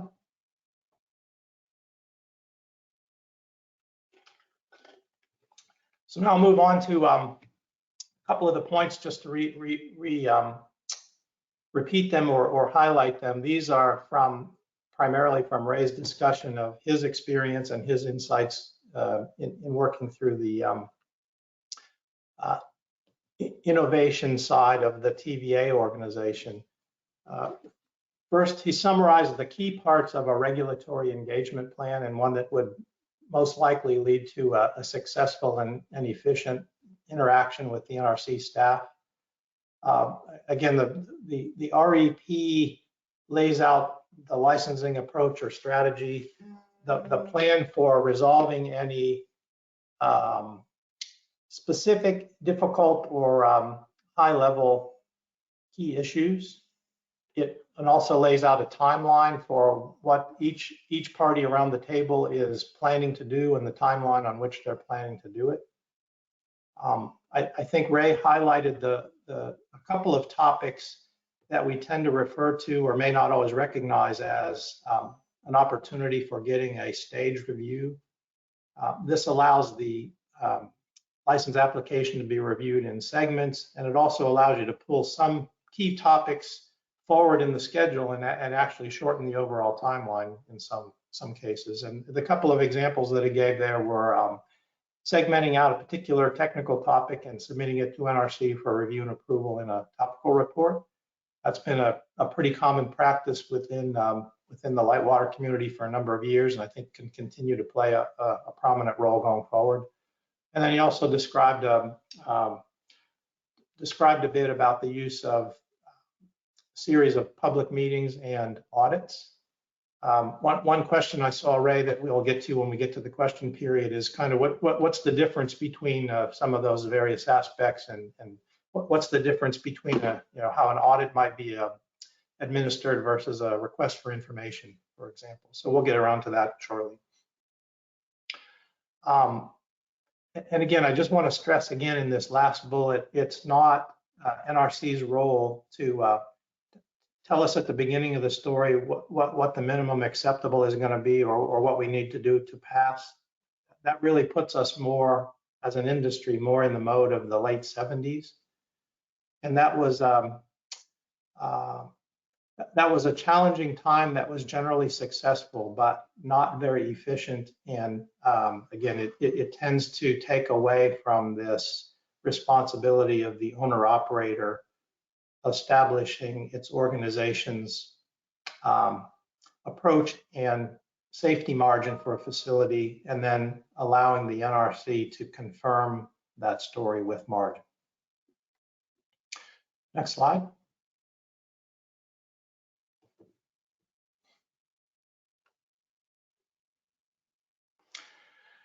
So again, just a couple of other points. Again, these were primarily tied to Ray's presentation. I guess the simple concept with a regulatory engagement plan is everybody understands what's coming. There aren't any surprises for anybody around the table. So NRC knows in general what the strategy is. They know what kind of information you're going to provide. They know roughly when they're going to get that information. And and then when you flip that table around, there should be common understanding of what the expectations and the criteria are that the NRC is going to apply to that complete and accurate information that you're providing or submitting.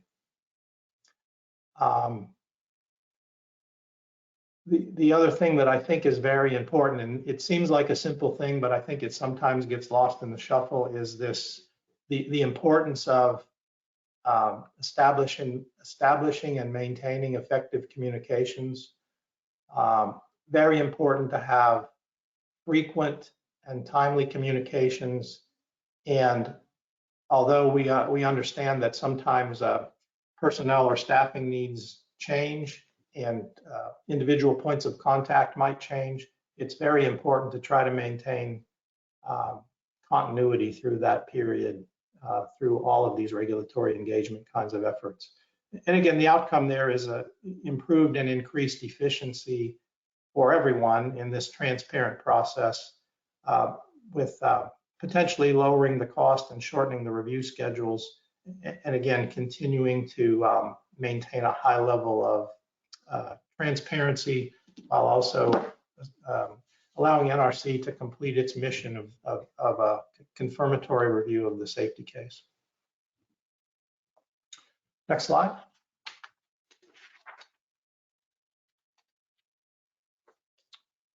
So I think Ryan showed you this. He showed you this, a different version of this organizational chart that didn't go down to this level of detail with the individual players. And I recognize that in the version you see here, you won't be able to read it because of its font size. So I'll just summarize a couple of key points that I wanted to mention. So this is as a reminder, looping back to Ryan's discussion of the organization, this is a depiction of the Office of Nuclear Reactor Regulation, or NRR. It rolls up under the Executive Director of Operations Staff Office. And as we noted, there are a lot of other parts of the NRC's organization that are certainly important, but this tends to be the core organization for the kinds of interactions that we've talked about today from the past, and that many of you on the in the session today will be engaged in going forward. Again, without getting into too much into the details, because I know this is hard to read, I just wanted to point out that the The two areas that I circled in the center are the same two organizations that I think Ryan highlighted in his version of this same structure. The one on the left of that pair of strings down the page is the the division of new and renewed licenses. And as he suggested or mentioned earlier, it's got primarily a light water reactor focus. The one in the right side of that circled area is the division of advanced reactors and non-power reactors. And within that string, there are a couple of key areas. There's a policy area that's essentially working to establish and adapt the rules to these advanced non-water reactors based on past practice and new learnings as they relate to the operating fleet. There's a licensing branch that would review any applications using those updated or adapted policies. And then there's a technical issues branch which supports those efforts. Those are the first three boxes there in that string. And then the two boxes at the bottom are similar kinds of functions, but focused primarily on research and test reactors. So those are the groups that most of these interactions that we've talked about would primarily or most directly engage with. The three branches that are over to the left outside of the circle tend to be the technical staff branches that support the group that are in the middle in the circle in specific areas and where needed.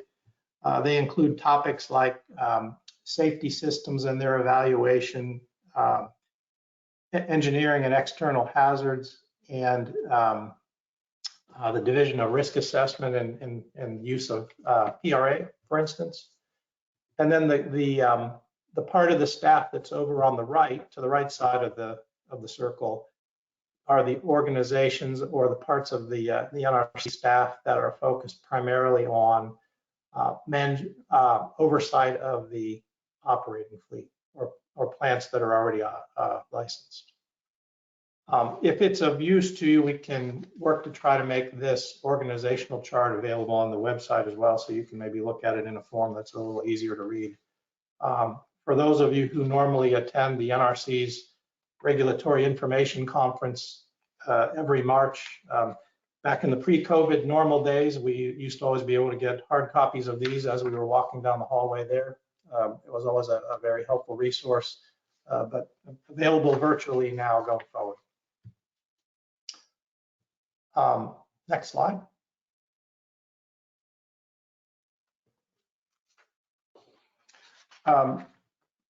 Another couple of points I wanted to mention is that this was near the end of Ryan's presentation, and he identified these various document types as guidance documents.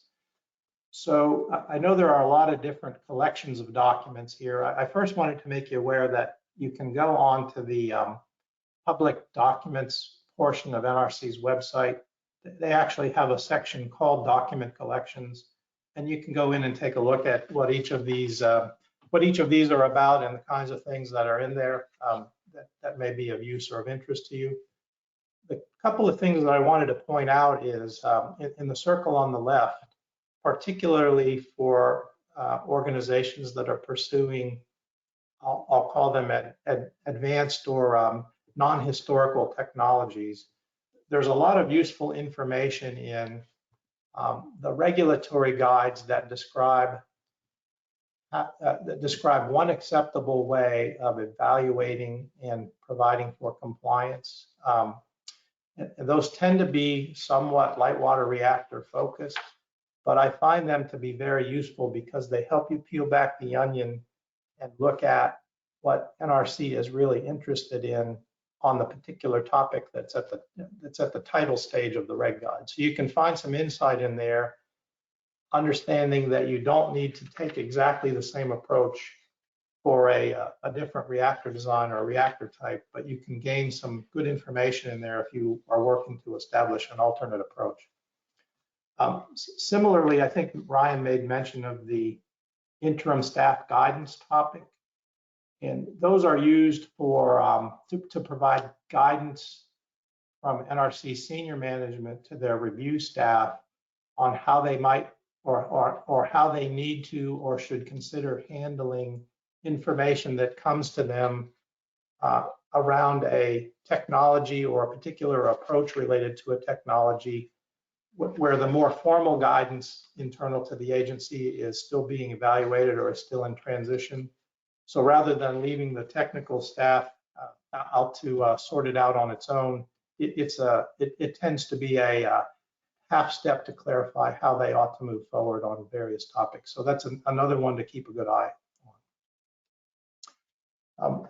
One other clarification before we leave this slide too is in the guidance for the staff up there in the upper right, I added the light water reactor label to the standard review plan because I did want to make you aware that that's the guidance that the staff uses to be sure that they do consistent reviews of incoming applications. So based on that information, it also helps the applicant to know what the NRC is going to be looking for. So it's a very helpful document in describing or in putting together the license application, so it touches on all of the right things. But I will caution you, the reason I put the LWR label in red there is that there really is only one standard review plan, and it's written for large light water reactors. So there's a lot of work going on within the agency and with proposals and inputs coming from industry on what that same structure ought to look like for non-water reactors. But again, I did want to point out that if you go looking for the standard review plan, it's in the new reg document series, which is in the upper left of this table, and it's new reg 0800. But as you look at it, you'll see that it's very specific to light water reactors. Next slide.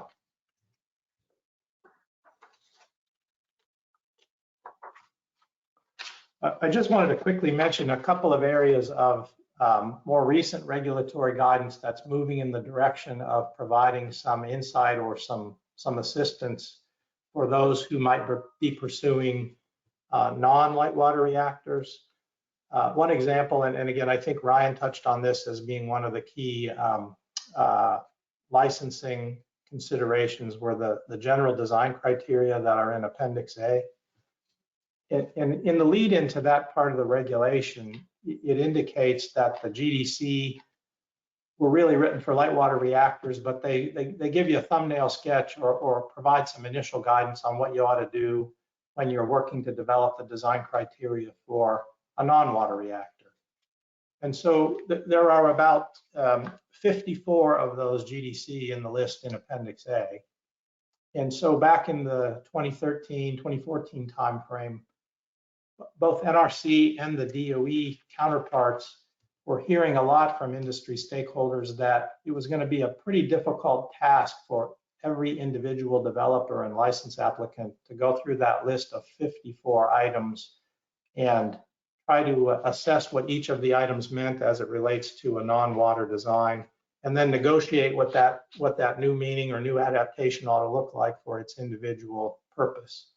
So both NRC and DOE recognized at that time that it would be more efficient to do that as a group in a technology inclusive way, so we could peel back what the underlying basis or requirements were related to each of those criteria, to tie those back to remember the three fundamental safety functions of power control, heat removal, and containment. Write down that basis and then provide some adapted language which might more easily be implemented by the reactor developers and the owner operators and the applicants, and could be more effectively and consistently reviewed by the NRC, since there'd be a common set of understandings on the basis. So that was one example of an effort that occurred, kicked off by and led primarily by DOE in interfacing with industry, and then reviewed by NRC. And it resulted in a regulatory guide 1.232 that was issued a couple of years ago, and again, it really is provides a starting point for non-water reactors to find their way through this part of the regulatory requirements. Another one that I'll mention that's currently in play, so it hasn't been issued yet, although I believe the draft may be available for you to look at, is NRC is in the process of developing and issuing a regulatory guide that's a companion to the emergency planning rule that Ryan mentioned is in play and that Ray and the TVA team generally implemented for Clinch River. So again, if you go into the regulatory guide document collection portion of the NRC site, you can take a look at what's happening there and stay up on what that guidance will look like. Next slide.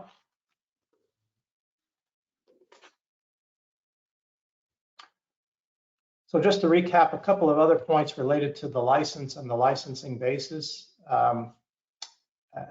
After going through all of this evaluation and all of the effort that we just described and all of the NRC, the interactions that are involved with a commercial licensing application, you come out with 5 pages at the end, which is, but they're 5 very, very valuable and important pages. They provide you the authority to load fuel and move forward. They provide a series of license conditions that Ryan summarized for you earlier. And although I don't know that I've provided a complete list of what the licensing basis is that goes along with that license, I think Ryan did a more complete job there. I wanted to mention that the licensing basis includes the kinds of things that are at the bottom: the safety analysis report, commitments you might have made in writing to the NRC, if you made reference to a particular technical report or some other material that you've incorporated into your application, that all becomes part of the licensing basis. And the simplest way to think about it is that the licensing basis is anything that NRC used in its evaluation of the design and the license application and considered and used when they were writing their final safety evaluation for the plant. So that's a pretty good screening criteria when you try to decide what a licensing basis topic or document may be. Next slide. So that's really all that I wanted to cover related to today's activities. So the way we structured this webinar series was, and we normally started with the idea that we'd have 3 sessions. So the first one, as I mentioned, summarized how the regulatory framework came to be what it is today, primarily influenced by things that were happening in the 60s, 70s, and 80s. Then we spent the session today going through the details of what's inside of that framework that many would consider or would label a patchwork. So I think we've tried to familiarize you with what's in there, how it's arranged, where you can, what you should pay attention to. I mean, you ought to pay attention to all of it, but where are the rules versus where's the guidance? And then what we plan in the third webinar that's not yet been scheduled, but it'll be nominally about a month from now, is now that you understand that basis and the construct of the existing licensing regulatory requirements structure, we'll talk through the various licensing pathways that are available for commercialization, including the Part 50 and the Part 52 pathways, the 1-step and the 2-step arena. Key areas of consideration within each of those. We'll talk about where various risks and uncertainties may be within those various paths, both from a regulatory and a financial and a project risk standpoint.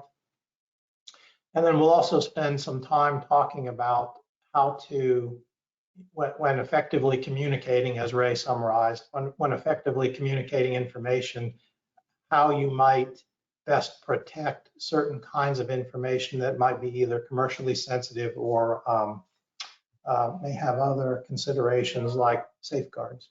So we'll just have a bit of a familiarization session on that topic. So those are the 3 areas that we would plan in webinar number 3. Our sense is that pretty much rounds out the story regarding what the current structure is. I'll point out that we're certainly aware that there's a lot of work being done both by NRC and industry in adapting and further right-sizing the regulatory framework so that we are all working to pay attention to the most critical topics going forward, and so that we also can provide an efficient path for technology types that might be different than what have been evaluated or licensed in the past, what that may look like. We haven't covered those in any of the first 3 sessions because, again, those are ongoing dialogues that I think are pretty well supported by both NRC and industry. So we didn't want to create confusion during these first 3 sessions by weaving in any of that particular material. But we do acknowledge that it's out there moving forward. Again, we use the first 3 webinars to primarily get everybody on a common level of understanding or to provide some further insight on what currently exists. So that's our plan for webinar number 3. We're always interested in your input. We're currently considering a 4th webinar that would be more forward-looking. Currently has a title of establishing new routes to the future in the regulatory arena. I'm very interested in getting your inputs and comments through the path that I'll show you in a minute, so that we can determine how to best structure that 4th session and what kinds of content would be of most use to you as we sort out which kinds of stakeholders to involve as presenters, and then also which kinds of topics you'd like to would like to hear about or would be helpful to you there. Next slide. So again, we're very interested in your input. You see the email address there at the bottom of the slide. So you can certainly provide your inputs there in the near term to us, so we can consider that and work on scoping and framing and scheduling webinar number 4 as best it might meet your needs. I think I have one more slide. If you could turn page. I did want to, we covered this slide in the first webinar as well, but I did want to mention that there's a memorandum of understanding between DOE and NRC where we'll work within the GAIN initiative to help understand issues and questions that the industry may have as they work to navigate and understand the regulatory process. So there's an avenue there for us to assist you with your questions. And the way the MOU is structured is, as we're providing that assistance, if we need to pull in NRC to help us address something that may not be perfectly clear or maybe as straightforward as we might expect, we'll provide that assistance as well. So you can access that system and provide your questions or areas for help within the GAIN website, and you see that at the bottom of the slide. That's all I have for today. What I'd like to do, as I mentioned at the beginning, is we've got some time left, about 30 minutes or so, or maybe a little less. We'd like to take this time now to go through questions, or at least the questions that we're able to have time for today that came out during the 3 sessions today, or the 3 presentations. With that said, why don't I loop back to Ryan and to Ray. Ryan, I think maybe you've had a chance to take a look at some of the questions that came in during your presentation. If you want to take a shot at addressing 1 or 2 of those, then we can move on to Ray. Sure. So I did have a number of questions that came in.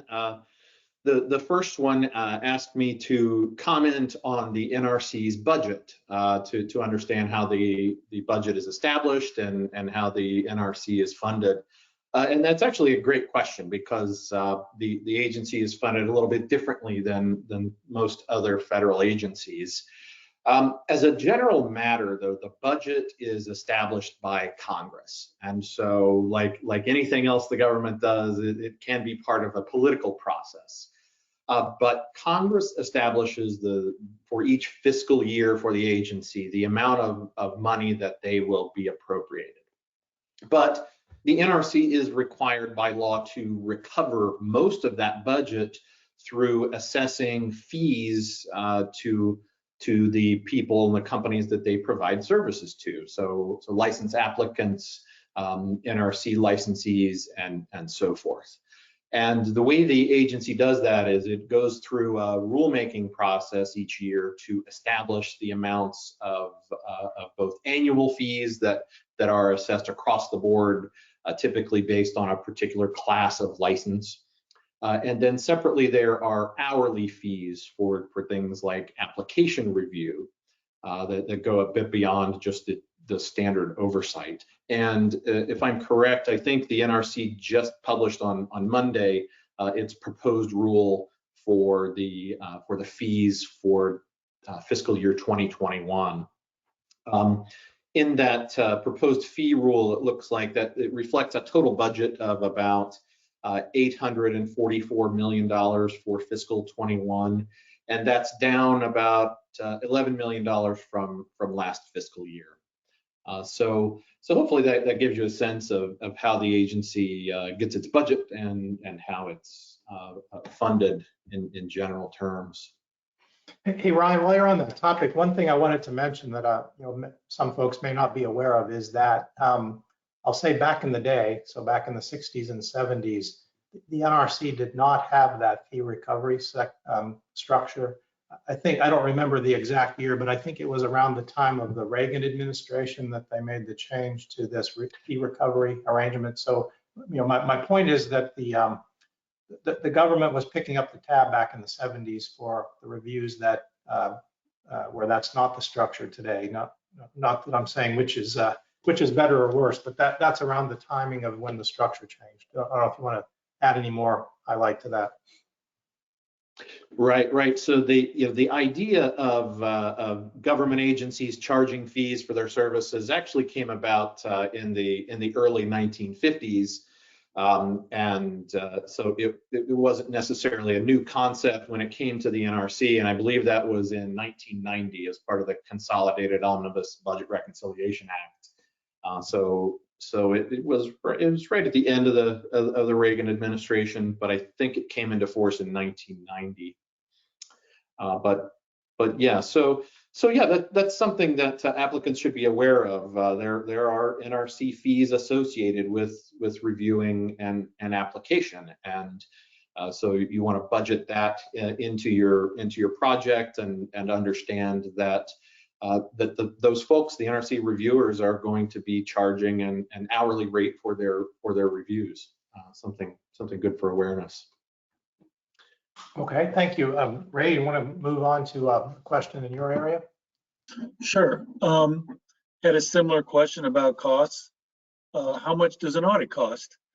Well, audit can last one day or it can last, 3 weeks.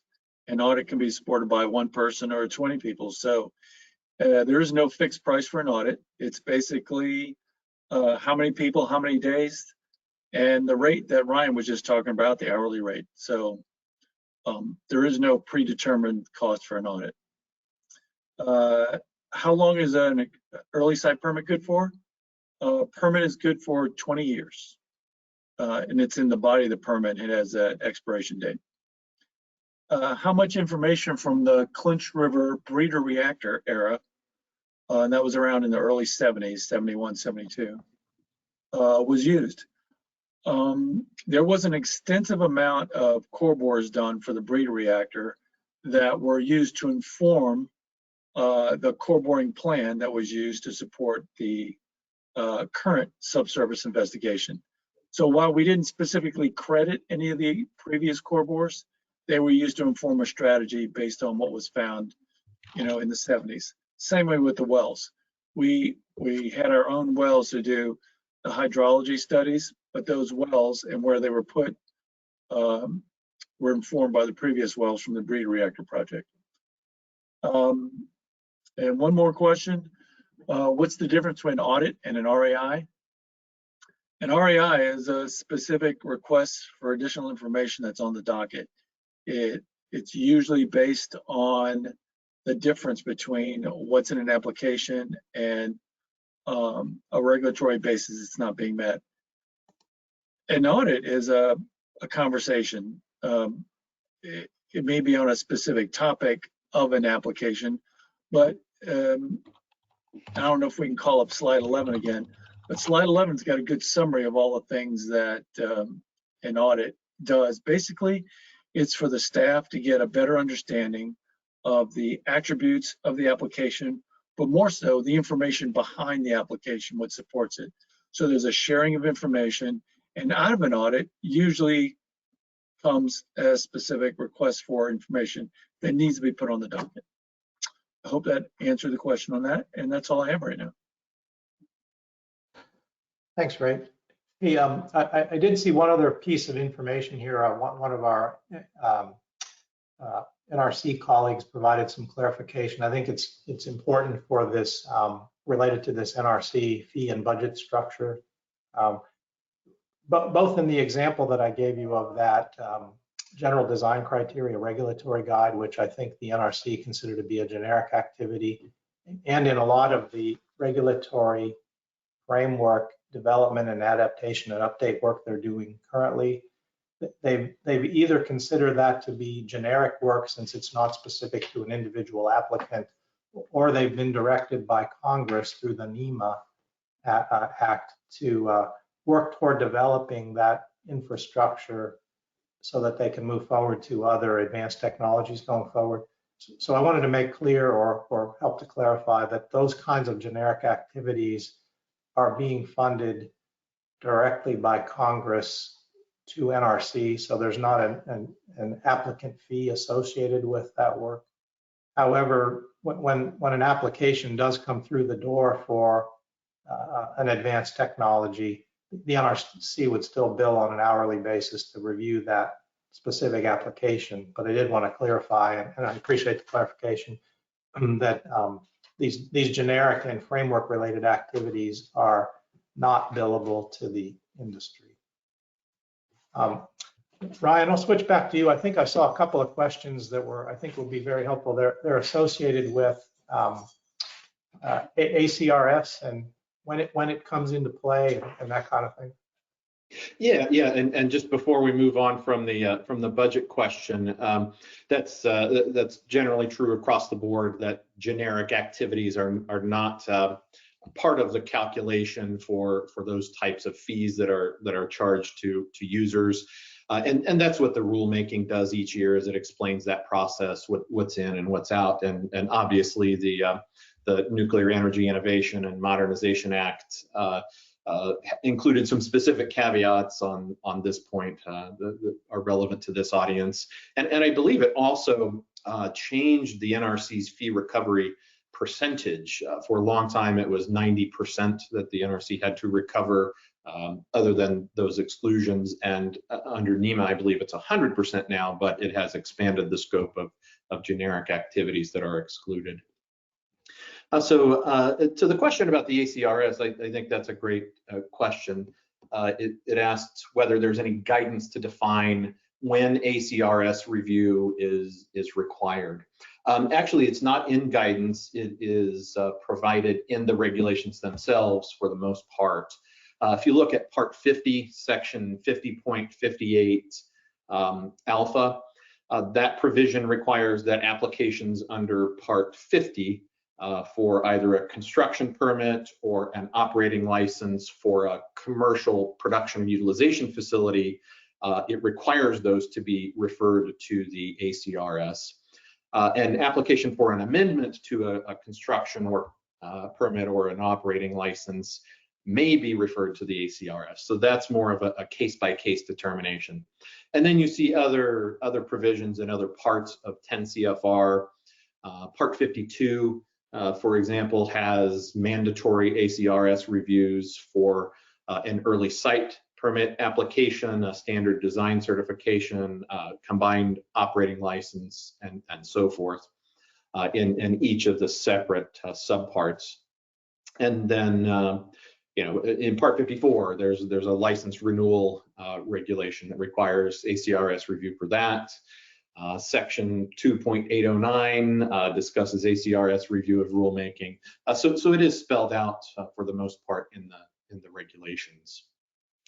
One of the other questions we got is there any other agency in the government that functions like the NRC? And I think it's a really broad question, but I came up with a few thoughts on different unique aspects of the agency that we might be talking about here. And the first is executive independence. Are there other agencies that have the level of independence that the NRC has? Some people may not know, but the NRC's commissioners, the 5 presidentially appointed and confirmed, Senate confirmed commissioners, can only be removed for cause. That's unlike most executive branch agencies where, for example, the Secretary of Energy could be removed from their position by the president with the stroke of a pen. They serve at the pleasure of the president, whereas the commissioners at the NRC can only be removed for cause. And Congress structured independent agencies like that to provide a little bit of separation from the political aspects of most executive branch agencies. But the NRC is not unique in that respect. There are other independent federal agencies, and the one that comes to top of mind is something like the Consumer Product Safety Commission. It's an independent safety regulator. The Congress wanted to have some degree of separation from the political process, and so they've done that. In terms of the fee recovery that we were just talking about, many other federal agencies recover a portion or a substantial portion of their budget through fees. For example, the Food and Drug Administration charges application fees for new drugs. It charges annual fees on existing drugs or for manufacturing plants and so forth. So that's not terribly unique.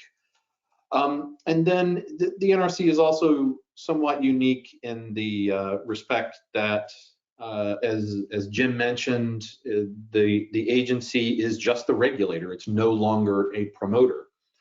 Congress had the good sense to split those functions apart from each other many decades ago, and it certainly has proven to be a very workable framework. The post-Fukushima reviews that were done really cited the combined promoter regulator structure that was applicable in Japan at the time as an area that was of concern when they dissected the accident. And similarly in the United States, prior to the Deepwater Horizon incident, the Minerals Management Service was a combined promoter regulator. It was a part of the Department of Interior. And as part of the aftermath of that, the department decided to split those functions up as well. And so there are separate agencies now for the Bureau of Ocean Energy Management, the Bureau of Safety and Environmental Enforcement, and then the Office of Natural Resources Revenue. So there are other federal agencies that share those aspects of the agency's characteristics.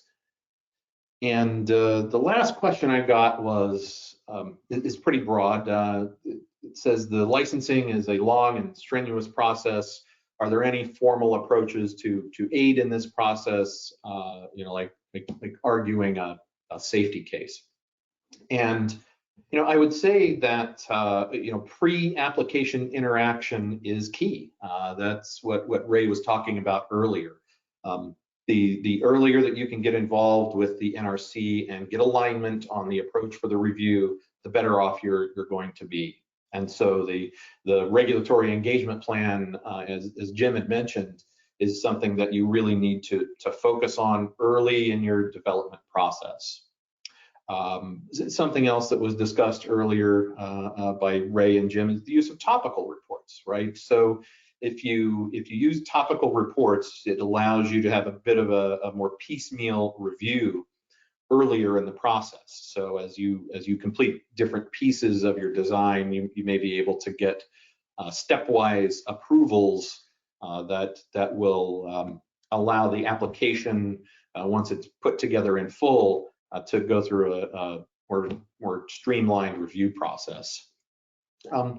You know, and obviously you want to think through your requests for exemptions, your applicability determinations for the reviews, and again, work with work with experts in putting those together, because not one size fits all. I wish I had a good answer for you about some formal way to make your review process shorter. That's what every applicant wants to happen. But it's going to be a customized process for each applicant. So to make that happen, you really need to have early interaction with consultants and subject matter experts and legal counsel to make sure that from the outset you are plotting your course to make the review as efficient as possible. And so that's those are my thoughts on that. I wanted to respond to one question, and we're at about the end of our time here, but I did want to respond to one question. It was, you know, we've covered a lot of ground today, and most everything we've talked about is large light water reactor centric or water reactor focused. You know, I guess if you think about how things came to be, this was all material that was developed in the, you know, for the most part in the 60s, 70s, and 80s, and then it expanded or embellished or improved, you know, in the time after that. During the time this was developed, the light water reactors was the technology of choice, and as you know, it's the only technology represented in the commercial operating fleet for the past handful of decades. So that's the nature of the beast at this point.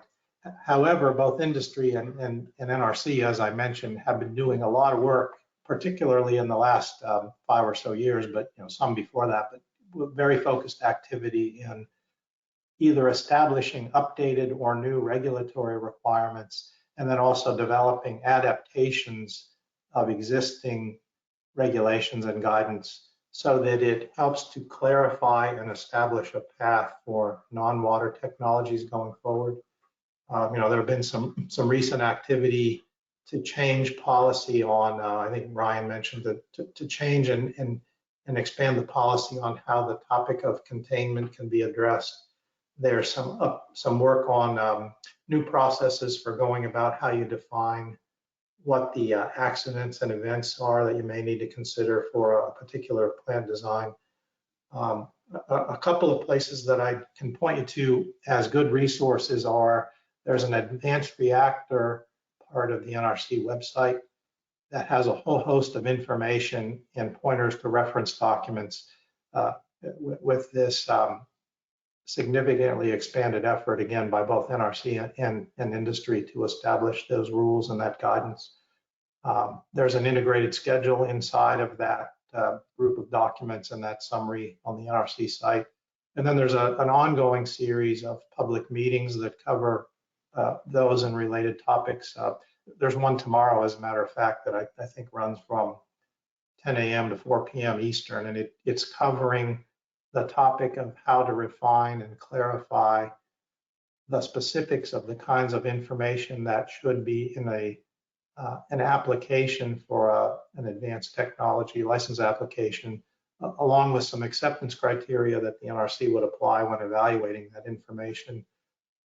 I think in tomorrow's meeting, the NRC is also going to provide some updates on some evaluation work that it's been doing on the applicability of specific regulations to non-water reactors. So there's a lot happening there to make that path a bit more clearly defined for non-water reactors.